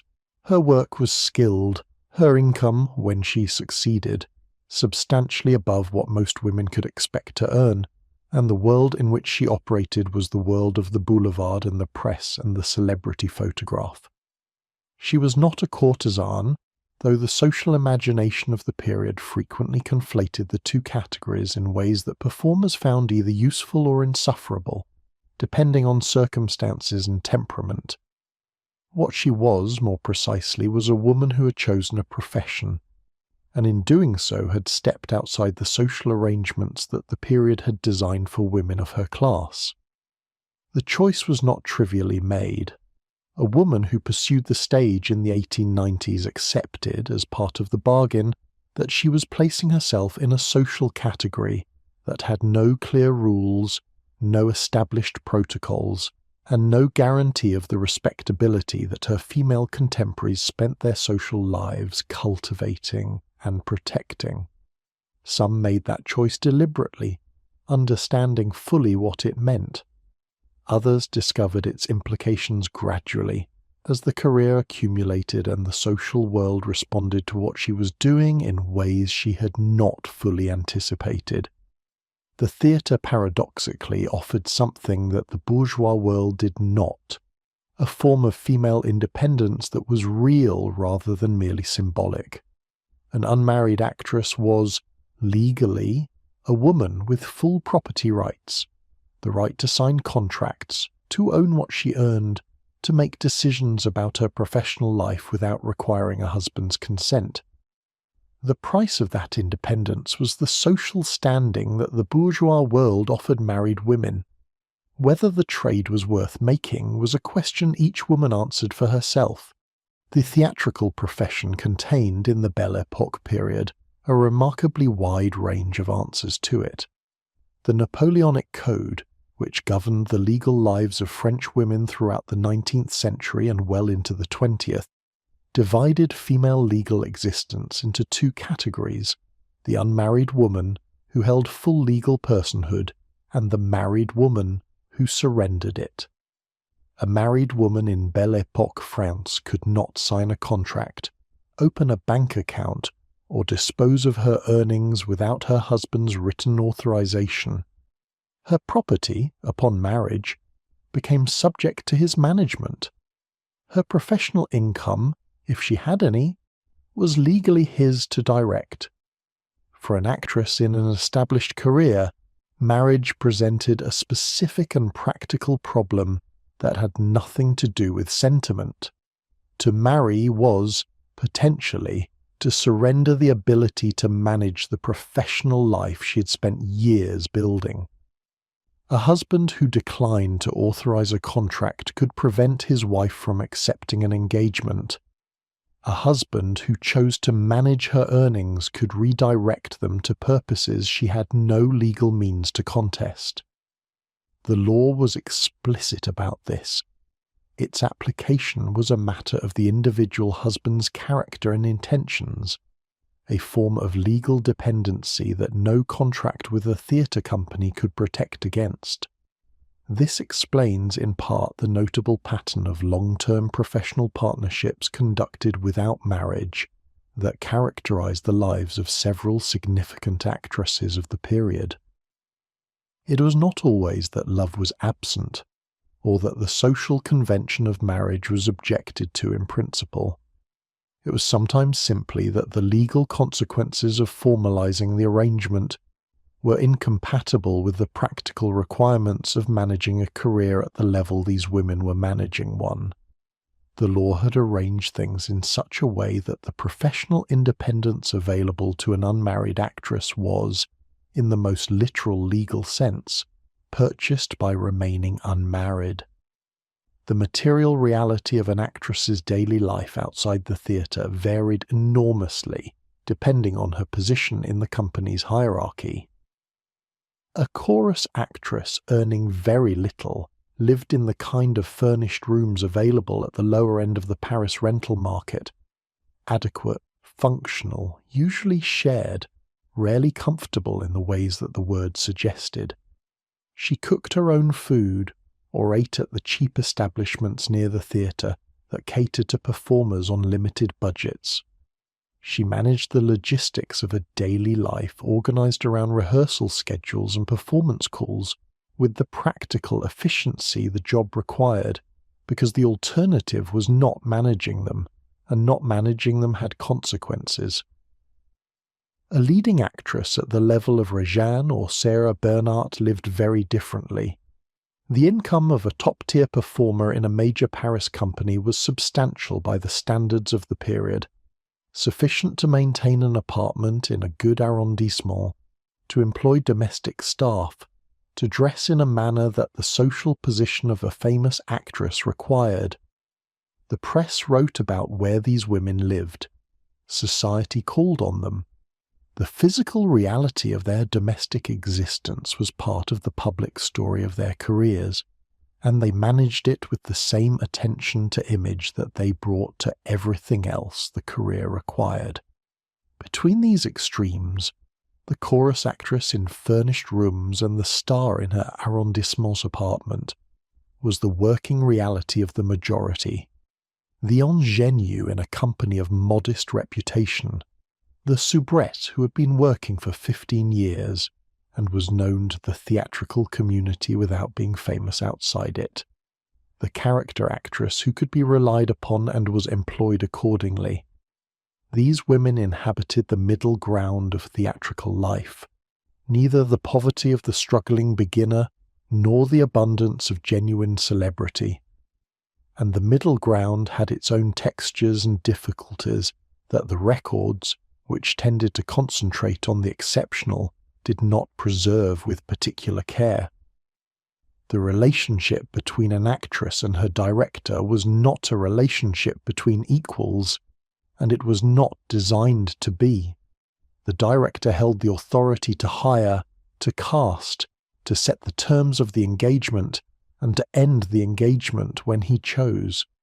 The actress held the authority to accept or decline. The range of what was acceptable within that structure was wide, and its particular character depended heavily on the specific individuals involved and the power each brought to the arrangement. A typical company contract of the Belle Epoque period specified the actress's role category, her weekly wage, and the number of performances per week she was obligated to deliver. What it did not specify, in most cases, was any protection against the director's unilateral decision to reduce her roles, to reassign a part she'd been playing to another performer, or to decline to renew the engagement at the season's end. The contract governed her obligations to the company. The company's obligations to her were largely a matter of the director's judgment, the season's commercial results, and the particular quality of the professional relationship, which was to say, in most cases, it was a matter of how useful she continued to seem. In the best cases, the relationship was genuinely collaborative. A director who understood the specific qualities of the women he worked with and who organized productions to use those qualities well, found that his performers produced better work in return. Several of the most celebrated productions of the Belle Epoque period were the result of sustained working relationships of this kind. In the less fortunate cases, the power differential was exercised in ways that the actress had limited means to resist. The casting decisions of a director who had decided that a particular performer was no longer useful to him were not subject to appeal. The industry was not organized around performer protection. The press of Belle Epoque Paris had developed, by the 1890s, an institution that had not existed in any comparable form a generation earlier, the theatrical celebrity interview. Publications like Le Figaro and Gil Blas sent journalists to speak with leading actresses and published extended accounts of the conversations, or the performance of conversation, that resulted. The interview was not investigative in any modern sense. It was collaborative in a way that both parties understood. The actress offered access, the journalist offered coverage, and the resulting text served the professional interests of both. What the interviews revealed was carefully managed. A leading actress who spoke to the press in the 1890s understood what the press was for, the creation and maintenance of a public image that served the career, and she spoke accordingly. Personal information was offered selectively and according to a deliberate logic. The private domestic arrangements that characterized her actual daily life were not generally mentioned. The professional opinions that might damage relationships with directors or colleagues were expressed, if at all, with enough indirection to avoid being directly attributable. What the interviewer received was a version of the actress that had been constructed for the occasion. This was not deception in any simple sense. It was image management, practiced by the first generation of performers who understood that the image itself was part of the professional product. The actress who appeared in Le Figaro's interview pages was a public character, related to but distinct from the woman who went home afterward. Both were real. The distinction between them was professional, and maintaining it was part of the job. The economics of a theatrical career in Belle Epoque Paris operated across a range that made any general statement about actress incomes nearly meaningless. A chorus actress in a company of modest reputation earned enough to maintain a modest independent life, and very little beyond that. The financial position, the furnished rooms, the careful management of weekly income against weekly expenses, the absence of any buffer between the working week and financial difficulty, was the baseline experience of theatrical employment for most women in the profession. At the other end of the spectrum, the earnings of a leading actress in a major company were substantial. Rejane, at the height of her career, commanded fees that placed her among the most highly compensated women in any profession in France. Her tours to London, St. Petersburg, and New York were commercial enterprises in which she was the primary financial asset, and she was paid accordingly. The income this generated was real, was managed by her, and was sufficient to provide the kind of private security that the profession, with its structural instability, could not otherwise guarantee. Between chorus and star was the working reality of most careers, adequate in good seasons, precarious in bad ones, dependent on continued employment in a profession that had no pension provision, no systematic arrangement for illness, and no formal mechanism for the transition out of the role category that had sustained a woman's working life when that category began to close. A soubrette who found herself at 45 with the soubrette parts drying up, and no savings accumulated in the good years, had no institutional recourse. The social imagination of Belle Epoque Paris had available to it a ready category for understanding women who lived outside conventional domestic arrangements. The demi-monde, the half-world of women sustained by relationships with wealthy men rather than by marriage. The category was real. It described an actual social phenomenon. Its application to actresses, however, was considerably less precise than the social imagination of the period assumed. Some actresses did maintain the kinds of arrangements the demi-monde framing described, long-term relationships with wealthy men that provided financial security in exchange for exclusivity and discretion. These arrangements were known to the theatrical world and managed by both parties with the particular care that accompanied any relationship existing in the space between the acknowledged and the unacknowledgeable. They were part of the social landscape of theatrical life and not uniformly condemned, even by women in the profession who did not themselves participate in them. But many actresses, perhaps the majority of those who built substantial careers, conducted their professional lives without the financial support of wealthy patrons, and found the automatic application of the demi-monde category to their profession both inaccurate and professionally damaging. The assumption that an actress was necessarily available, that the social category of the theatrical profession carried, by default, an implication about her personal arrangements, was one of the persistent inconveniences of the career, requiring a form of social management that her male colleagues were not required to provide for themselves under any comparable pressure. The life the actress actually lived, outside the theatre and beyond the interview, was less documented than her professional life precisely because she worked to keep it that way. The public version, the apartment described in the press, the opinions expressed in the literary journals, the theatrical anecdotes circulated from salon to salon, was real in the sense that it had happened. But it was not the whole of her experience. It was the part that served a purpose, managed deliberately in the service of the career. What was protected from the light was various. The specific quality of her domestic hours, the actual texture of the time not accounted for by performance and rehearsal, the people she spent those hours with and on what terms, the particular private disciplines she maintained to sustain the professional ones, the quiet she kept before a performance, the rest she took after one, the way she managed the physical cost of the work across a week of 7 performances, the fears she had about the career, about the roles beginning to close, about the voice, about the silent countdown that the training had never mentioned, and that the hierarchy was not equipped to manage for her. These specific social exclusions that came with the theatrical profession were not abstract.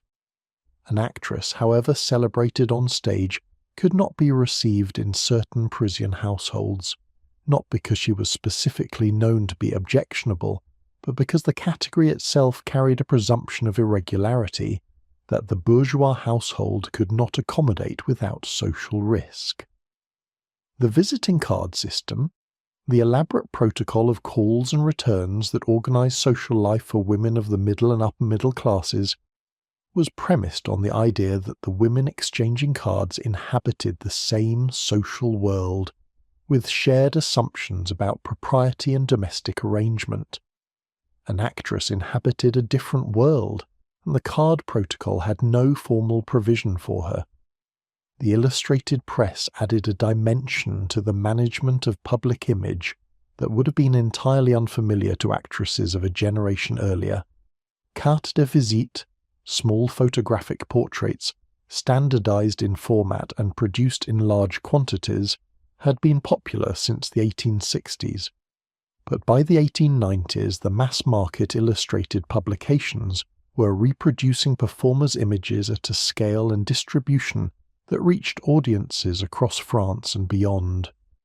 A leading actress's face appeared on the covers of illustrated weeklies, in theatrical almanacs, and in the growing market for celebrity photography that the new reproduction technologies had made commercially viable.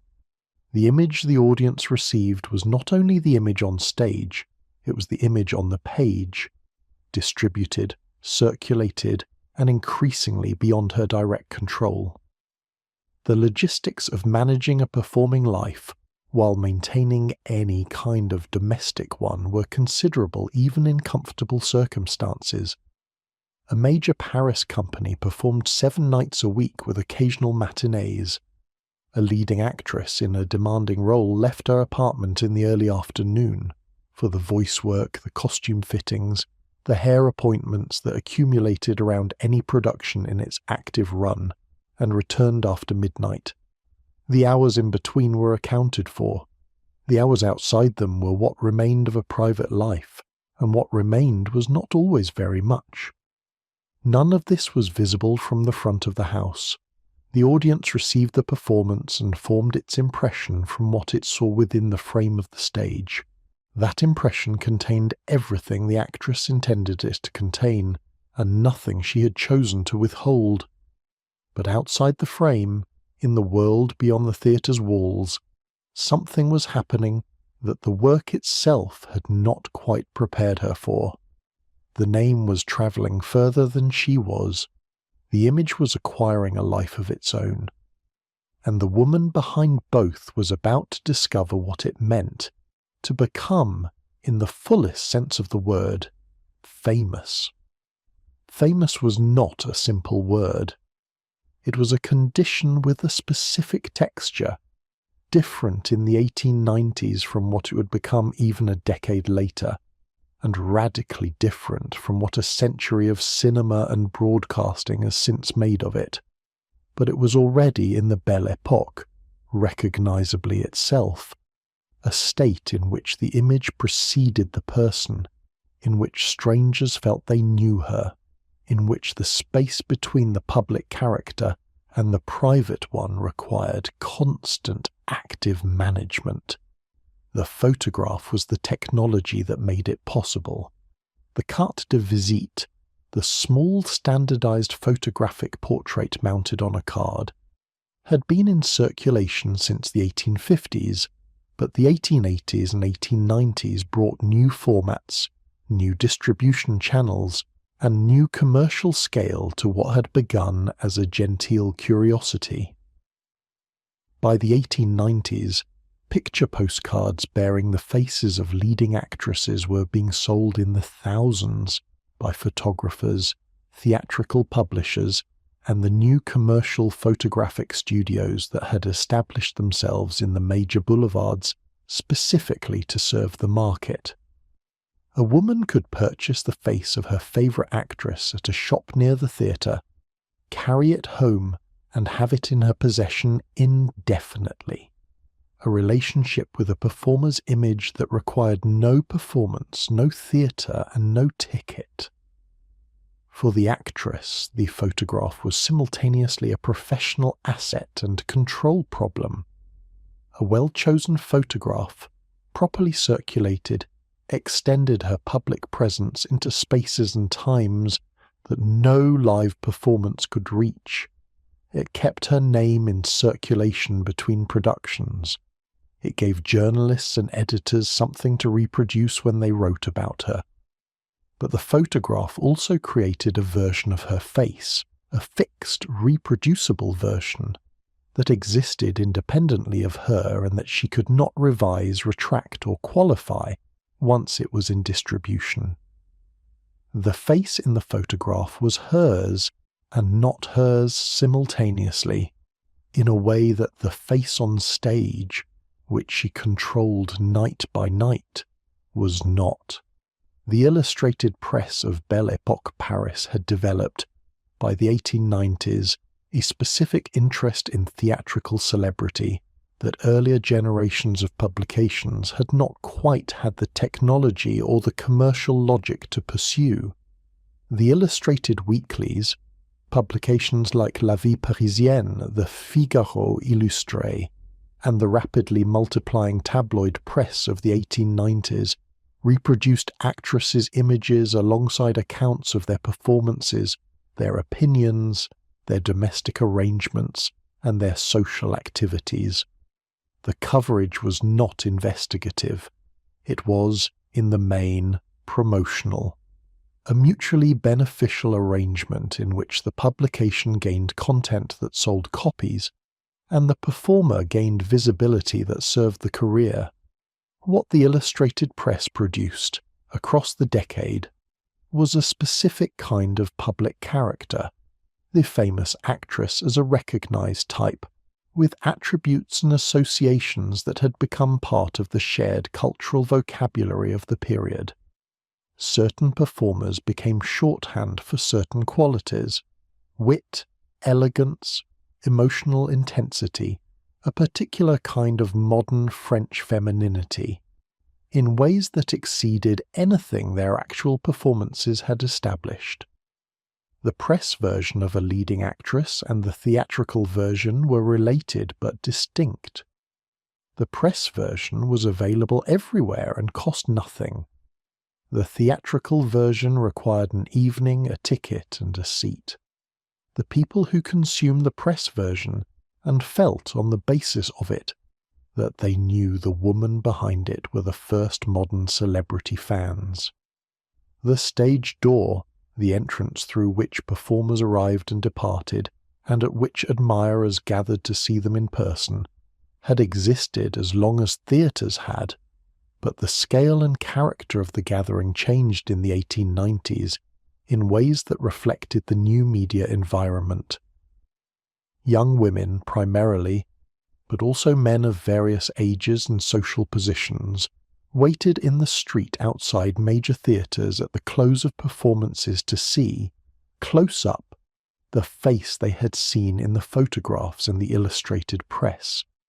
What they wanted from the encounter was generally not harmful: an autograph, a word, the confirmation that the famous person was real and physically present, but the accumulation of this want night after night constituted something the theatrical world was still learning to manage.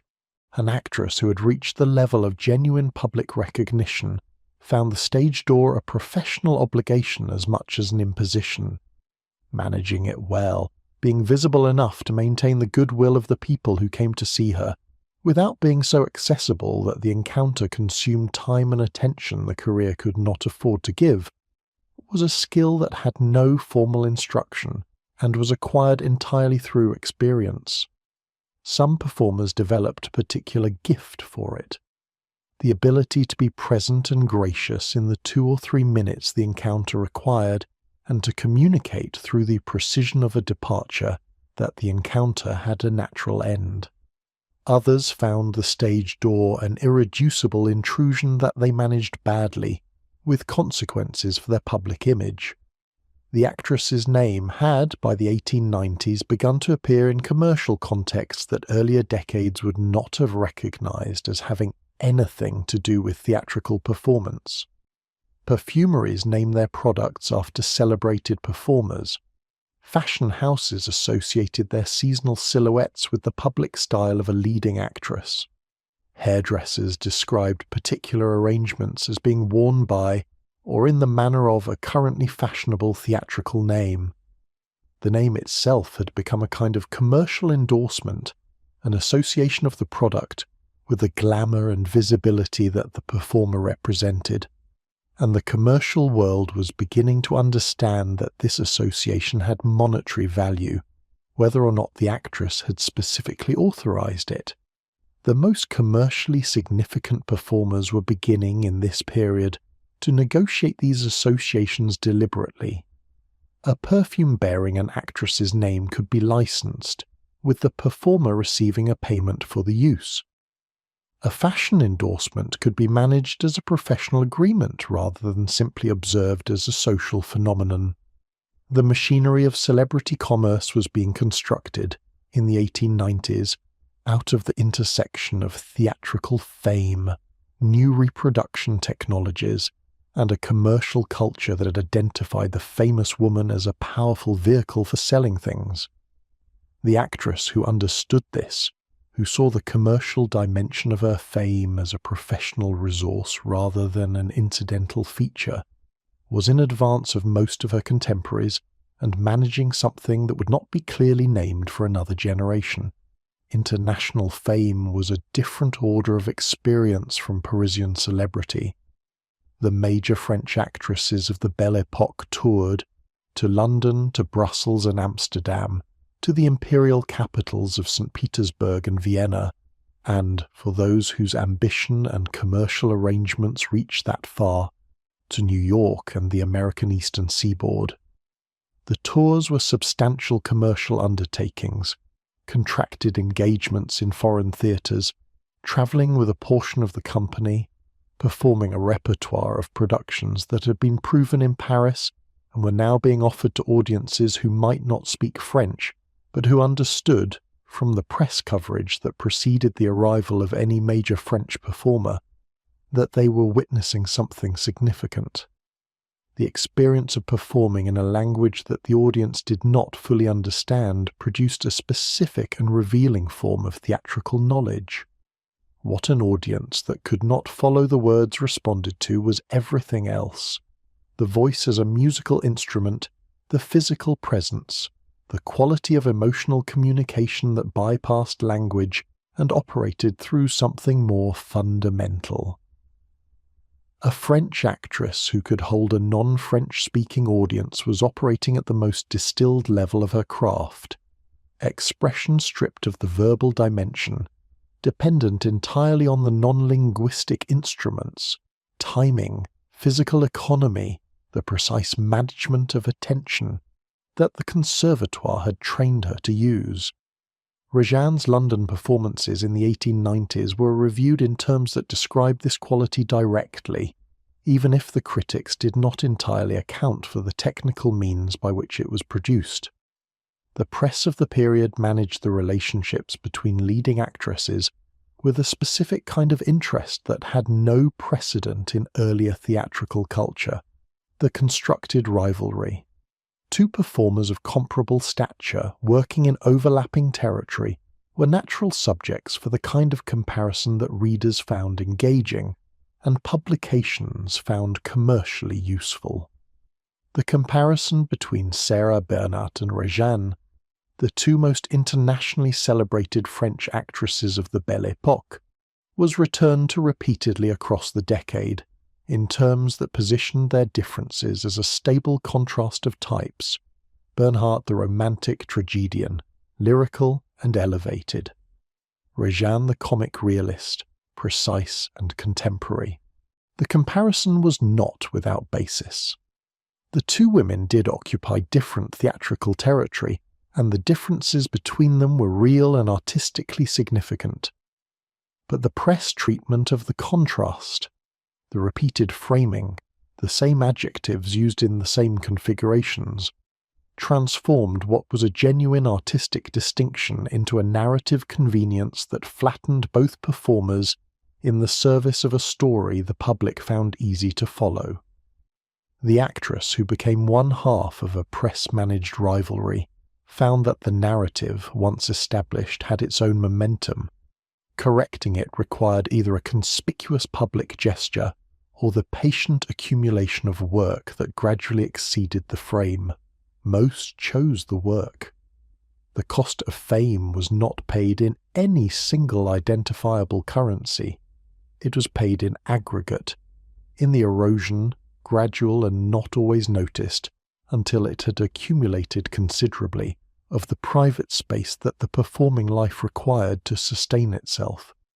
The preparation that the dressing room represented, the 2 hours of concentrated interior work, the translation from the ordinary woman to the performing instrument, depended on the availability of some private self to do the translating, a woman who was at every moment the public figure that her fame required her to be had, in a functional sense, no private self left to draw on.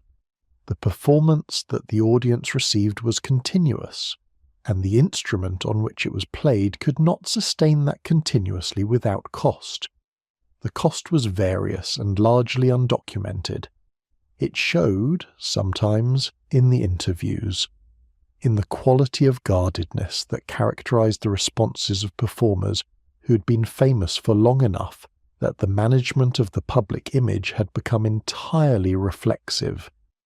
It showed, occasionally, in the collapses of health that punctuated the careers of the most continuously working performers, illnesses that the medical language of the period described in physical terms, but that those around the performer sometimes understood, privately, in terms that went beyond the physical. It showed most durably in the particular authority of the work of performers who had been famous long enough to have passed through the experience of it and come out on the other side. The women who gave the impression of being entirely present in the work precisely because they had long since stopped being present anywhere else.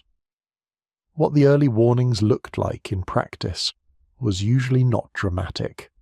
A cancelled engagement listed in the press as indisposition, a season concluded without an announced renewal, a name that appeared in fewer column inches than it had 12 months before. The theatrical world read these signs fluently. It rarely spoke them aloud. The business logic of the illustrated press made celebrity a self-reinforcing mechanism. A publication that put an actress's face on its cover sold more copies. More copies meant more advertisers.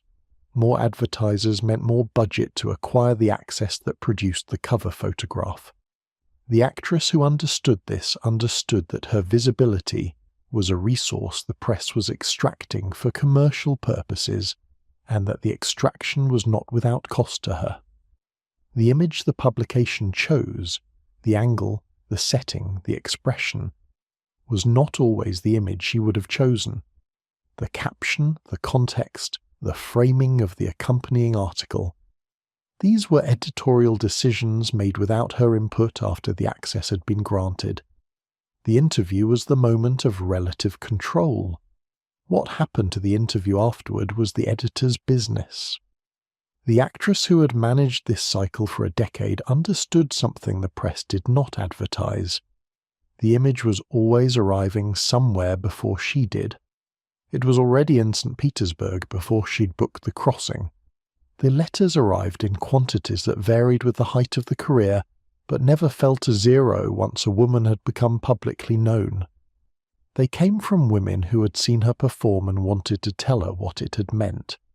They came from young women who wanted advice on entering the profession, and assumed, with the particular confidence of the devoted admirer, that she would have time to provide it.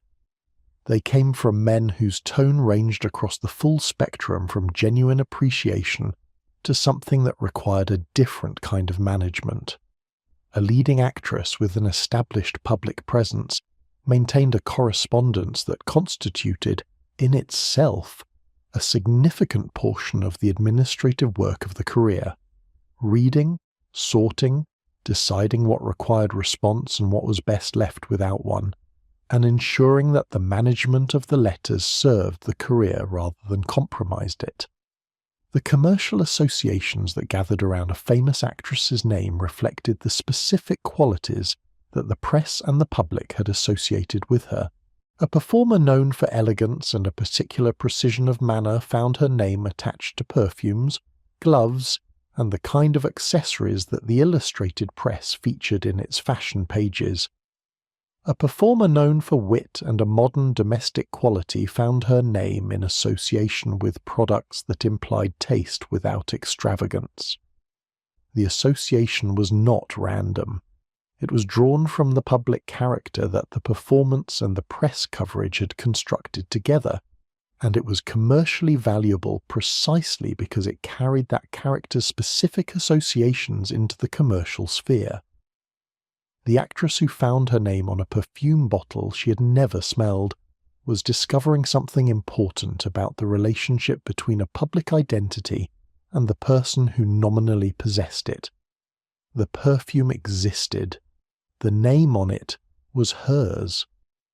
The face the purchaser associated with both had been assembled over a decade by the combined work of theatre, press, and photograph.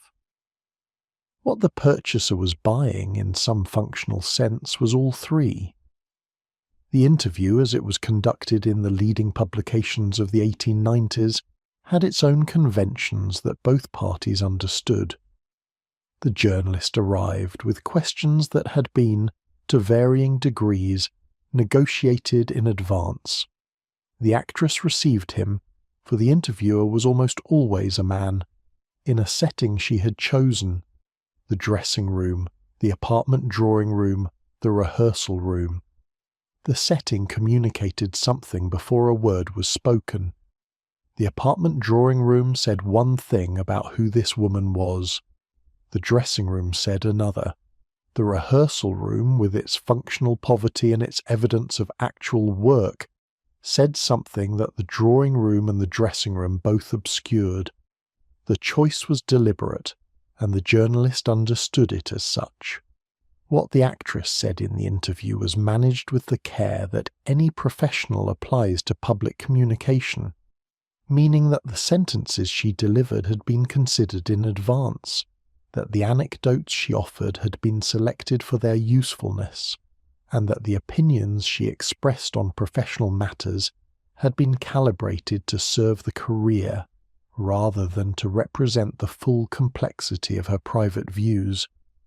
The reader of the published interview received a text that was true in all its specific factual claims and carefully controlled in its overall impression. This was not the dishonesty of concealment. It was the craft of presentation applied to a public form that both the actress and the journalist understood to be fundamentally a performance. The journalist knew he was being given a performance. The actress knew he knew.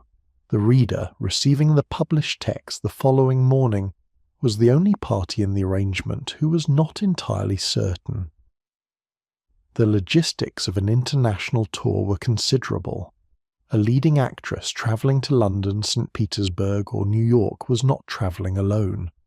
She brought a portion of her company, the performers whose roles could not be recast in a foreign market, along with her costumes, her props, and whatever technical requirements the productions demanded. She arranged in advance the theatres, the hotel accommodation, the press coverage that would ensure an audience was waiting when she arrived.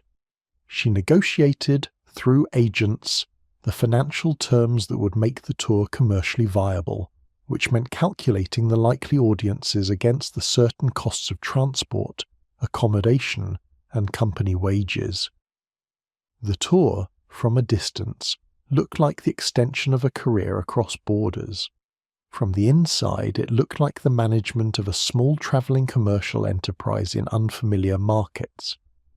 In St. Petersburg, audiences who could not have followed a word of the dialogue stood at the interval and argued about the performance in Russian. The voice, the face, the particular quality of physical presence.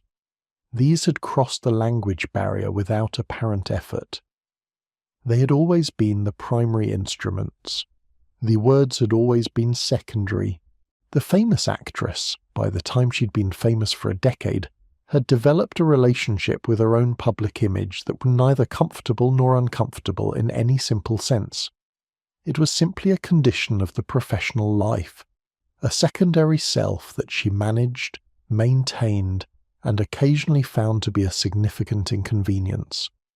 The secondary self appeared in the press while she was in rehearsal. It was discussed at dinner parties she had not attended. It had opinions attributed to it that she had not expressed. It inhabited the public imagination in ways that bore a family resemblance to the actual person, but were not identical with her, and the gap between the two selves required constant monitoring, not to close it, which was impossible, but to prevent it from widening to the point where the public character and the private one were no longer recognizably the same person. The body that carried all of this, the career, the image, the travel, the nightly performance, the daily cost of sustaining the instrument, was not exempt from the arithmetic that everything else in the theatrical world was subject to. It had been the medium of the work since the training began, and it had been counting, silently, the whole time. The counting announced itself usually in the voice, not dramatically, not in the kind of obvious failure that a bad cold produces. The loss of range, the roughness, the inability to project across 10 feet, let alone across a 1,200-seat house. The changes that came with the accumulated use of a professional voice over years of 7-night weeks were quieter and more specific than that. A note at the top of the range that had always been reliable became slightly less so. A passage of sustained emotional intensity that had once carried full resonance for 8 minutes began to fatigue at 6. The recovery time after a demanding evening lengthened. Not so much that the following performance was compromised, but enough that the performer noticed. She had spent years learning to read her instrument precisely, and she read what it was telling her. The response to vocal change was, in the most skilled performers, a form of technical adaptation that the audience was not supposed to detect and, in the best cases, did not. A woman who had spent decades on the professional stage had developed, by the time the voice began to change, a range of alternative techniques, adjustments in placement, in phrasing, in the precise use of silence and pause, that could compensate for the specific losses that age produced. The compensation was not always identical in quality to what it replaced, but it was often equivalent in effect. An audience that had never heard the voice at its peak had no basis for comparison. An audience that had heard it 20 years earlier was, in many cases, responding as much to memory as to what was currently happening on stage. The body's larger reckoning went beyond the voice. 7 performances a week, 50 weeks a year, over a career of 20 or 30 years, produced a cumulative physical account that the individual weeks had not, in themselves, suggested. The particular posture required by the standing upright, forward-projecting stance of classical performance placed specific and repetitive stress on the lower back, the knees and the feet. The costume weight, the 10 or 12 kilograms of a full production gown worn for 3 hours at a time, 7 evenings a week, was not injury in any acute sense, but it was accumulation. The specific fatigue of performing while corseted, of breathing and projecting under the constraint that the silhouette required, of managing the particular physical demands of a role, while simultaneously managing all of this. It was a fatigue that rested imperfectly and returned fully the next evening. Injuries accumulated differently. A sprained ankle on a stage with an uneven surface, and the stages of the 1890s were frequently uneven, was taped, managed, and performed through, because cancellation was the more expensive option in every sense. A vocal strain that the voice teacher would have advised absolute rest for was rested as long as the production schedule allowed, and then returned to work.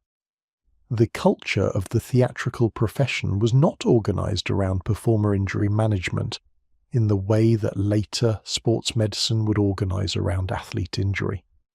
It was organized around the performance. The performer was the delivery mechanism of the performance, and the delivery mechanism was expected to function.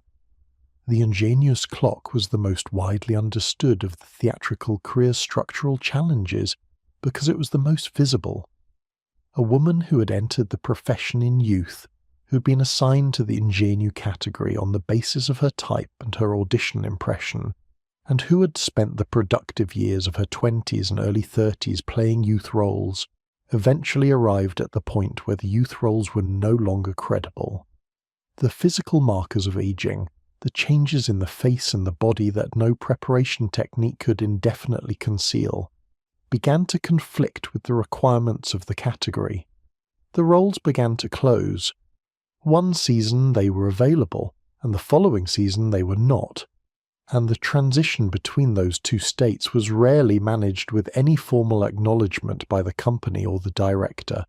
The ingénue who saw this coming and prepared for it had a better chance of navigating the transition than the one who did not. Preparation meant primarily establishing a presence in the category adjacent to the one that was closing, taking on character roles alongside the youth roles while both were still available, building a reputation for range that would allow the director to cast her differently when the time came. The actresses who made this transition successfully had generally been, throughout their ingenue years, something slightly more than the ingenue category required. Women whose range had been visible even within the constraints of the category, who had given directors and critics reason to consider how they might be used differently. The grand dame roles, the roles of authority, weight, and mature presence that anchored the upper register of the company's female hierarchy, were available only to women who had made it through the middle years with their professional standing intact. They required not only the physical presence that age, paradoxically, could supply more convincingly than youth, but the professional reputation, the critical recognition, and the company relationship that only a sustained career could build. A woman who reached her 50s with those things, with the reputation, the range, and the relationship, found that roles were available to her that had not been available at any earlier point in her life. The grande dame was the only category in which age was an asset rather than a liability, and the actresses who occupied it did so with a particular authority that audiences recognized as something the younger performers had not yet earned. The naturalist movement of the 1880s and 1890s introduced a complication into this traditional hierarchy that the classical tradition had not produced. The older aesthetic, in which the body was a trained instrument operating within codified conventions, made relatively few demands that age would specifically undermine beyond the obvious question of physical type in youth roles.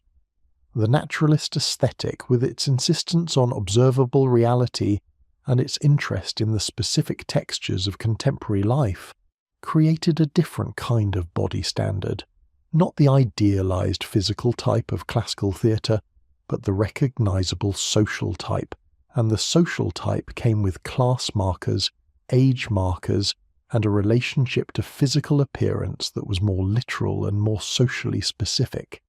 A naturalist production that required a woman of 35 was making a different kind of demand than a classical production that required a première amoureuse, and the two demands had different relationships to what the aging body could provide. Rejane managed the transition into middle age with the deliberateness that her career's earlier history had prepared her for. She had never been a performer whose appeal depended primarily on youth or on the idealized physical type. Her strength had always been the quality of her social observation, the precision of her domestic comedy, the ability to make a room on stage feel inhabited rather than decorated. These qualities did not diminish with age. If anything, the specificity they required, the kind of social knowledge that only accumulates across years of attentive observation, made her work in her 40s more authoritative than it had been in her 20s. She continued performing. She continued touring. She took on new roles that the earlier categories had not offered. The career extended, and the extension felt earned. The weight of the corsetry requirement deserves its own accounting. A woman who had worn a tightly laced corset in performance conditions 7 nights a week for 20 years had subjected the muscles and the skeletal structure supporting her torso to a specific and sustained form of external constraint. The muscles that, unconstrained, would have supported the posture from within had been, to varying degrees, supplemented or replaced by the external structure of the garment. Removing that structure at the end of a career, or finding, as the career continued, that the same silhouette was becoming increasingly costly to maintain, was a physical reckoning that the training and the profession had never formally acknowledged. The costume was part of the instrument. The instrument had been shaped by the costume, and the shaping was not without consequence. The medical understanding of what constituted appropriate performance conditions for a woman's body was, in the Belle Epoque period, neither sophisticated nor especially sympathetic to the performer's specific situation. Physicians of the period who treated theatrical patients were working with the general framework of female physiology that regarded the reproductive system as the primary determinant of female health and the particular demands of a performing career as at best a complicating factor and at worst an aggravating cause of the conditions they were treating. The specific pathologies of vocal strain, postural stress, and the accumulated fatigue of sustained public performance were not a recognized medical specialty. Performers treated their ailments through a combination of proprietary remedies, the advice of colleagues, and the particular empirical knowledge of their own bodies that years of close professional attention had produced. Naturalism's body standard created a pressure on the older performer that was different in kind from the classical tradition's requirements. The classical stage had dealt in types, elevated, codified, universal, and the relationship between a performer's physical reality and the role's requirements was mediated by the conventions of the form. A woman of 50 playing a tragic queen in the classical tradition was playing a theatrical construct, not a representation of an actual woman of 50. The naturalist stage wanted the actual woman, or rather the social type in specific social circumstances, and the specific social type came with its own physical markers that the performance was expected to represent rather than transcend. This meant that as naturalism became increasingly dominant in the theatrical culture of the 1890s, the older performer's body was being asked to perform in a form that looked at the body differently. The classical stage had given the experienced performer's body authority precisely because of its training and its command. The naturalist stage was more interested in legibility, the body as social text, readable and specific. A woman of 50 on a naturalist stage was either playing a woman of 50 with all the specific physical reality that entailed, or she was not available for the role. The category had changed, and the performers who had built their careers in the older convention were navigating a theatrical world that was asking different questions about what a body meant. Rejane's particular advantage in navigating the middle years was that her style had never been primarily about youth. She had performed characters, socially specific women in socially specific situations, and the specificity of her social observation had always been more central to her appeal than the idealized physical type that the ingenue category required. As she moved through her 40s, the roles she was best suited for, the comedies of manners, the domestic dramas, the sharp social satires, were not roles that required a young body. They required a body with experience and authority, and she had both. Her London season in 1894, when she was 38, was reviewed in terms that described a performer at the height of her powers, not a woman managing a decline, but a professional whose specific qualities were more fully available to the audience than they had been in any earlier phase of her career. She continued to tour through her 40s and into her 50s, taking on new work alongside the proven repertoire. She produced eventually, taking on the management of a company and the financial risks that came with it. The decision to move into management was not uncommon among performers of her generation who had reached a level of professional authority sufficient to operate a company independently. It was also a recognition that the performing career alone was insufficient, at that level of professional standing, to contain what she had to offer. Management gave her a different kind of control, over the repertoire, over the casting, over the conditions under which other women entered the profession and worked within it. Not every woman's transition followed this pattern. The theatrical record documents the successes, the ingenues who became character actresses and then grandes dames, the performers whose careers extended across 40 years and whose later work was considered a culmination rather than a diminishment. The record is considerably less thorough about the women whose transitions did not succeed, who aged out of the youth roles without establishing a sufficient presence in the adjacent categories, who found that the reputation and the relationship and the range were not quite sufficient to sustain what came next. These women left the stage. Some left for marriage, which provided a form of social stability that the theatrical profession could not guarantee, at the cost of the legal independence they had maintained throughout their careers.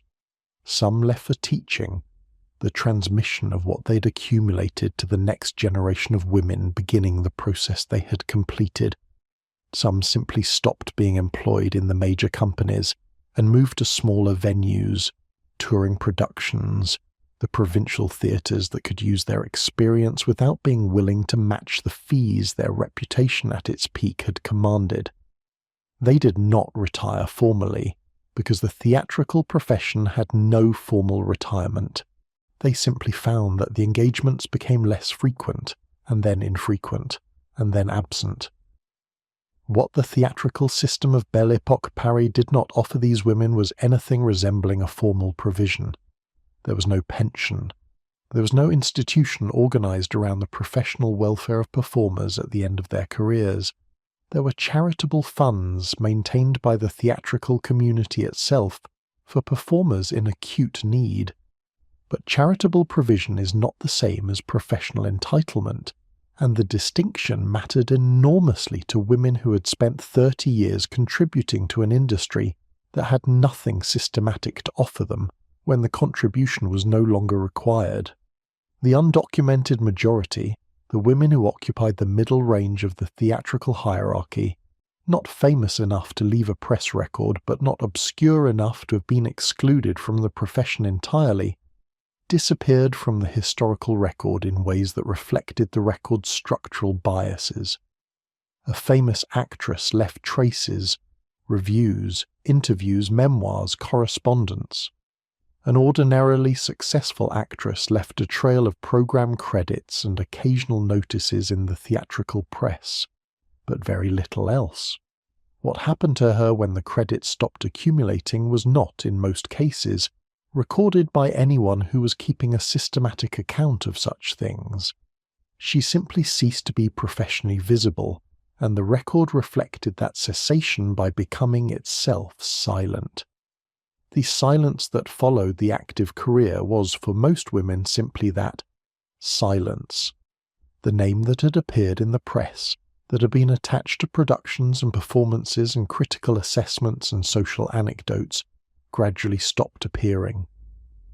The public character, the secondary self that fame had constructed and the career had maintained, faded without formal acknowledgement, because the profession had no ritual for marking the end of a career in the way it had ritual for marking its beginning.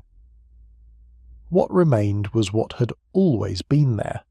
Behind the public character and the performing instrument and the dressing room transformation, the woman who had walked into the Conservatoire, or the café concert, or the wings of her mother's theatre, and chosen a life that the society she lived in had not designed for her. She had made it work, for as long as it worked. The work had cost what it cost, and now the light was coming from somewhere else, and what these women had built, what all of them together had built across the decades of the Belle Epoque, was beginning to be understood as something more than the sum of their individual careers. What they had built was not, in the first instance, visible as a structure. It looked, from the outside, like a collection of individual careers, each one won separately, sustained through individual effort, ended by the particular conditions of each individual life. But underneath the individual careers was something that had not existed before the women of the Belle Epoque built it, a professional landscape in which a woman could construct a working life on the stage and be taken seriously as a professional, assessed on professional terms, employed as a skilled practitioner rather than as a social anomaly, tolerated by a world that had not quite decided what to do with her. This was not inevitable. 30 years earlier, the actress's social and professional position had been considerably more ambiguous than it became by the 1890s. The women of the Belle Epoque did not inherit the professional standing they occupied. They built it, through the quality of the work, through the management of the public image, through the sustained demonstration, across 2 decades of the most visible theatrical culture in the world, that women could create and sustain careers of genuine artistic and commercial significance. The argument was made through the work. The audience received it, evaluated it, and over the course of the Belle Epoque largely accepted it. The acceptance had conditions. It did not extend to every woman who wished to perform, in every context without social cost. The ambiguity that had surrounded the theatrical profession at the beginning of the period did not disappear entirely by its end. But the terms of the argument had shifted. The default assumption, by 1900, was no longer that a woman on the stage was necessarily compromised by the fact of being there. The assumption had become, for the major figures at least, something closer to the reverse, that a woman who had earned a significant theatrical reputation had demonstrated a form of professional excellence that the culture was prepared, with whatever residual hesitation, to acknowledge and respect. The cinema arrived at the edge of this world while the world was still fully itself.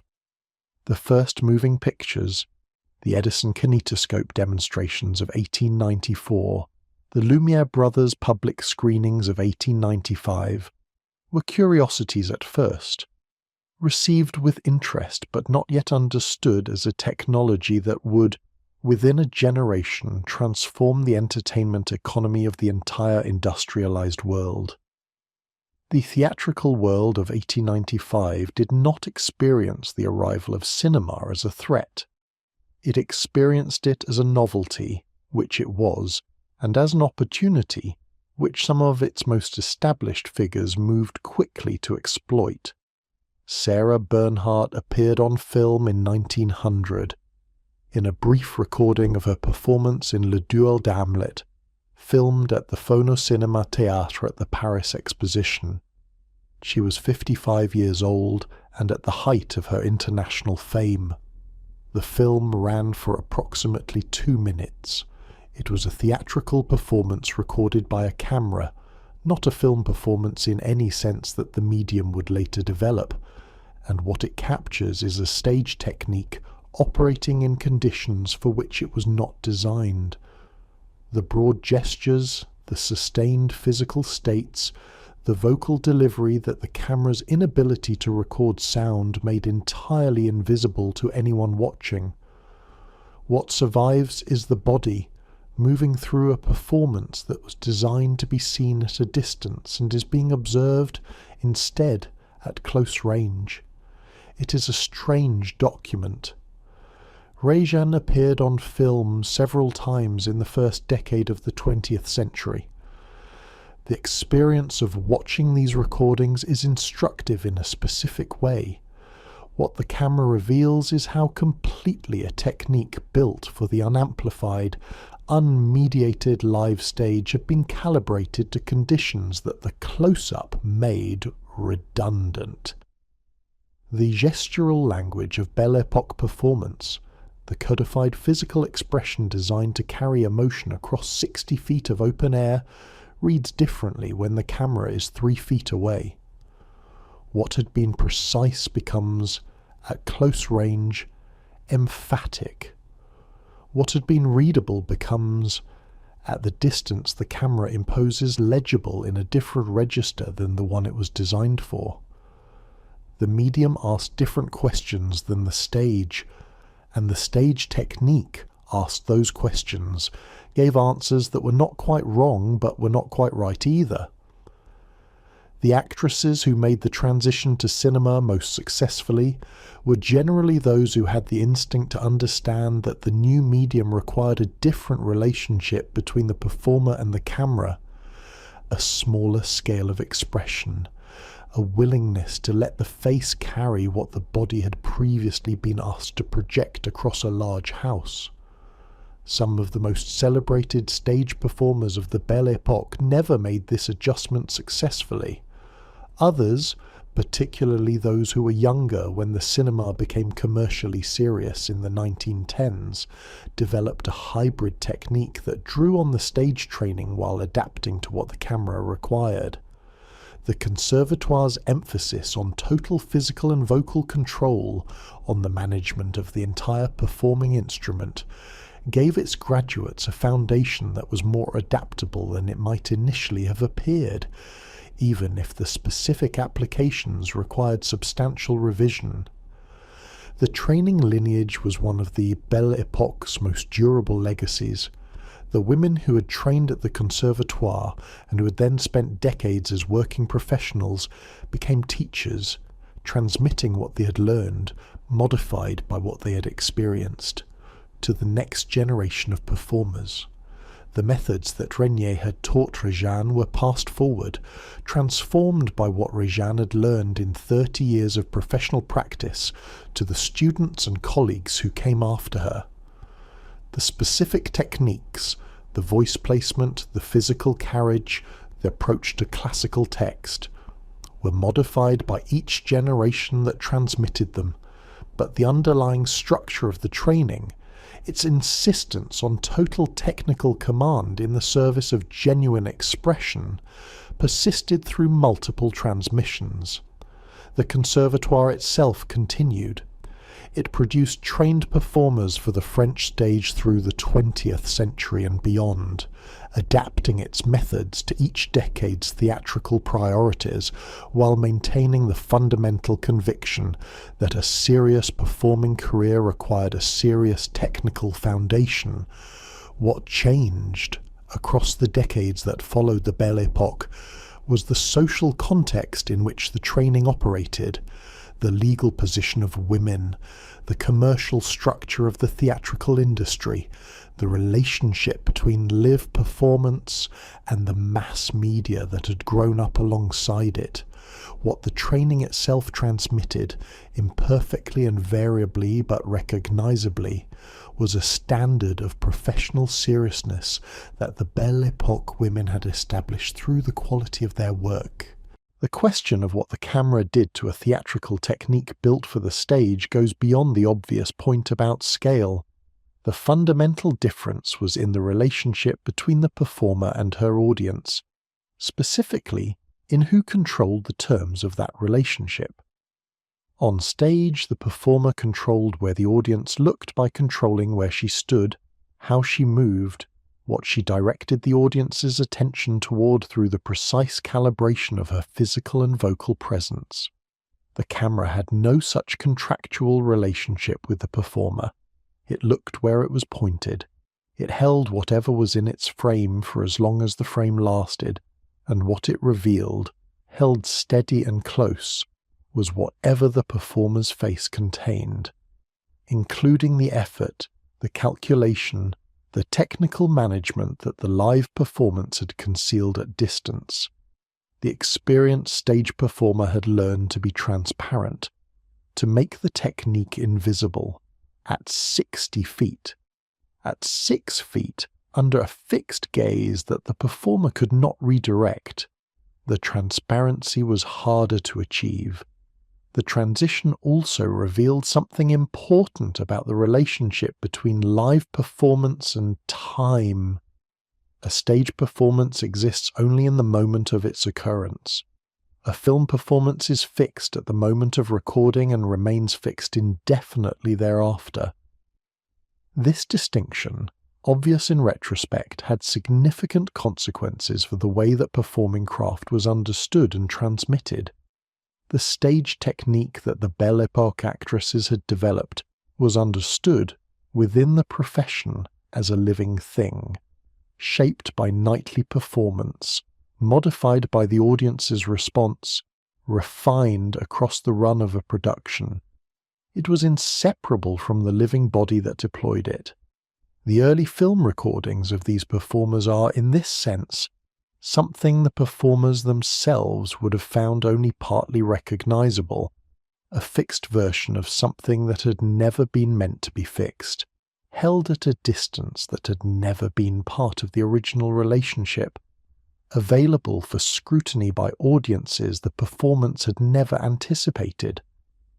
What the Conservatoire transmitted across the generations that followed the Belle Epoque was not a static set of techniques but a particular orientation toward the work, a conviction that the performing craft was serious, that it required sustained technical development, that the expressiveness it produced was not the result of natural feeling imperfectly contained but of trained skill precisely applied. This orientation was transmitted through the specific techniques that one generation passed to the next, and also through something less tangible. The professional culture that the Belle Epoque women had established, in which the serious actress was understood to be doing serious work, and in which the seriousness of the work was not in question. The legal position of French women changed incrementally across the first 2 decades of the 20th century, in ways that the actresses of the Belle Epoque had navigated around rather than through. The 1907 law that gave married women the right to dispose of their own earnings, the first significant modification of the Napoleonic Code's most restrictive provisions, came too late to affect the professional decisions that the women of the 1890s had made about marriage and independence. But it arrived in a cultural context that those women had helped to create, a context in which the image of the professionally independent woman, skilled, serious, economically self-sufficient, had been publicly established over 2 decades by the most visible working women in France. The politicians who debated the 1907 law were operating in a cultural landscape that the Belle Epoque actress had partly shaped. Rejane's move into theatrical management in the first decade of the 20th century was a development that her career had been building toward in ways she may not have anticipated when she began. The Théâtre Rejane, which she founded in 1906 and directed until her death, gave her a different kind of authority than the performing career had provided. Not the authority of the skilled practitioner, exercised through the quality of the work, but the authority of the entrepreneur, expressed through the selection of the repertoire, the casting of the productions, and the management of the company. She used that authority to produce the kind of work she'd always been most interested in. The realistic, socially observant comedy and drama that the French theatre had been developing since the 1880s, and that she had helped, through her performances, to legitimate as a serious theatrical form. The company she assembled drew on the network she had built across 4 decades of professional life. The directors and playwrights she worked with at the Théâtre Rejane were, in many cases, people she'd known and worked with throughout her career. The actors she cast were people whose work she understood from years of professional observation. Management in this sense was not a departure from the performing life, but its extension into a different register. The same professional intelligence, the same quality of attention to what the work required, applied to the organization of an enterprise rather than the embodiment of a character. The social changes that accumulated between 1890 and 1914 were not primarily the result of what the theatrical profession did. They were the result of larger social and political forces, the first wave feminist movements that were active across France and Europe in the first decade of the 20th century, the gradual pressure on the legal structures that had confined women's civil and economic rights, the shifting economic conditions that brought more women into paid employment in more sectors of the economy. But the theatrical profession contributed something specific to the cultural context in which these changes occurred. The public, visible demonstration, maintained across 2 decades by the women of the Belle Epoque stage, that a woman with professional skill, professional discipline, and professional seriousness could build a career that commanded the attention and respect of the most discerning cultural audiences in the world.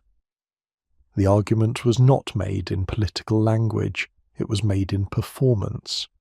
The archive that the Belle Epoque left behind is uneven in ways that reflect the uneven distribution of attention that the period itself applied. The famous performers left substantial records. The major critical reviews are preserved in the collections of the Bibliothèque Nationale de France and in the archives of the publications that printed them. The correspondence of the leading figures survives in significant quantities. The photographs are numerous and in some cases of considerable quality. What the archive is much thinner on is the ordinary working life of the theatrical profession, the rehearsal records, the company accounts, the correspondence of the working actress who was not famous enough to have her letters preserved. The documentary record of the Belle Epoque stage is, in this sense, a record of the exceptional, which gives it a built-in distortion. It makes the period look more uniformly successful, more uniformly celebrated, than the working reality of most theatrical careers of the time would have justified. The women whom the record does preserve were, almost without exception, aware that they were being preserved. The famous actress of the Belle Epoque was the first generation of performers to exist in a culture that had the technology and the commercial interest to document celebrity systematically, through the illustrated press, through the photograph, through the interview, through the theatrical memoir that several of the most significant figures eventually produced. They managed their preservation, as they managed everything else in the professional life, with professional deliberateness. What the archive holds is what they chose to give it. Rejane gave her final public performances in the last years before her death, having worked professionally for more than 4 decades. The voice was not what it had been. Nothing that had been used professionally for 44 years could be, but the intelligence and the technical control that had always been the foundation of her work were still present, still directing the performance toward the effect she intended, still finding, within what was available to her at 63, the means to produce what the role required. She died in 1920, the year after the last performance. The timing was, in the particular way that such coincidences carry meaning, appropriate. A life organized around the work, concluding when the work was done. What she left behind, what all of them left behind, the famous and the ordinary alike, was not primarily the photographs or the critical reviews or the theatrical memoirs, though all of these survive in various states of preservation and accessibility.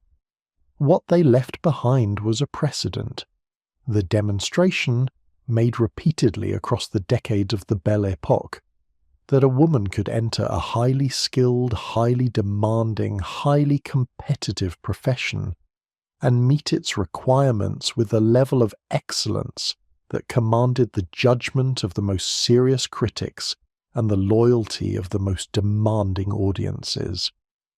That the professional life was available to women who chose to pursue it on professional terms. That the choice was not a compromise or a scandal, but simply a vocation, undertaken with the same seriousness that any vocation deserves. The photographs that remain in the archives, the carte de visite, the production photographs, the portrait studies commissioned for the illustrated press, are not, in most cases, the faces of women who seem to be looking at a camera. They are the faces of women who are managing a situation, with the complete professional competence that managing a situation in public was something they had been doing their entire adult lives. The gaze is steady. The presentation is considered. The woman behind it is fully present and fully composed, which is to say, she is doing, in the photograph, precisely what the career had required her to do for as long as the career lasted. That is what they knew. That is what they built. And that, for as long as the photographs survive and the reviews are legible and the records hold, is what they leave us with. There is a photograph, undated, uncredited, held in one of the smaller theatrical collections of the Bibliothèque Nationale, of a woman in a dressing room. She is at her mirror, in the middle of her preparation, the grease paint half applied.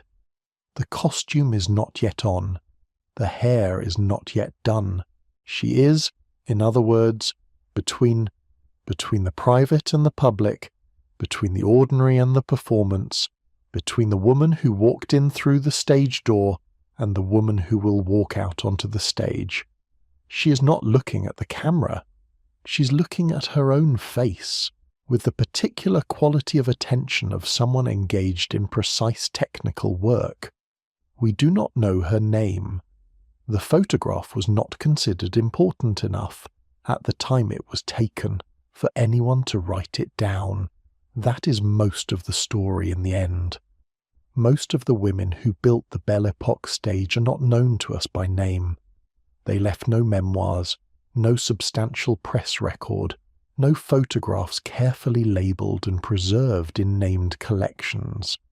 They left at most a credit in a programme, a note in a season's review, the ghost of an engagement in a company's account book. They were there. They did the work. They showed up 7 nights a week and did what the training and the profession required of them, for as long as the profession would have them.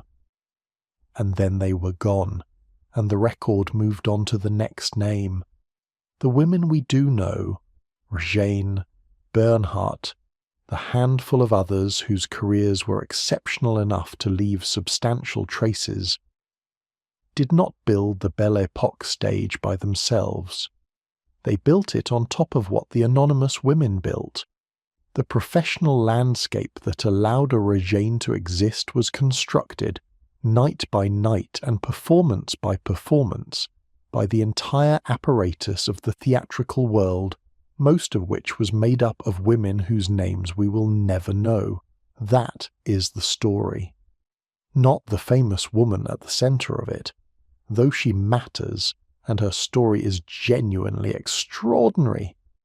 But the whole structure, the whole world, the entire apparatus of skill and discipline and professional seriousness that made the famous woman possible, and that extended invisibly and without credit in every direction from where she stood. If this kind of history, the kind that looks at how people actually lived, what the work actually cost, what was built before anyone thought to document the building, is something you want more of, then subscribe. There will be more of it. The stories are there. They are waiting to be told.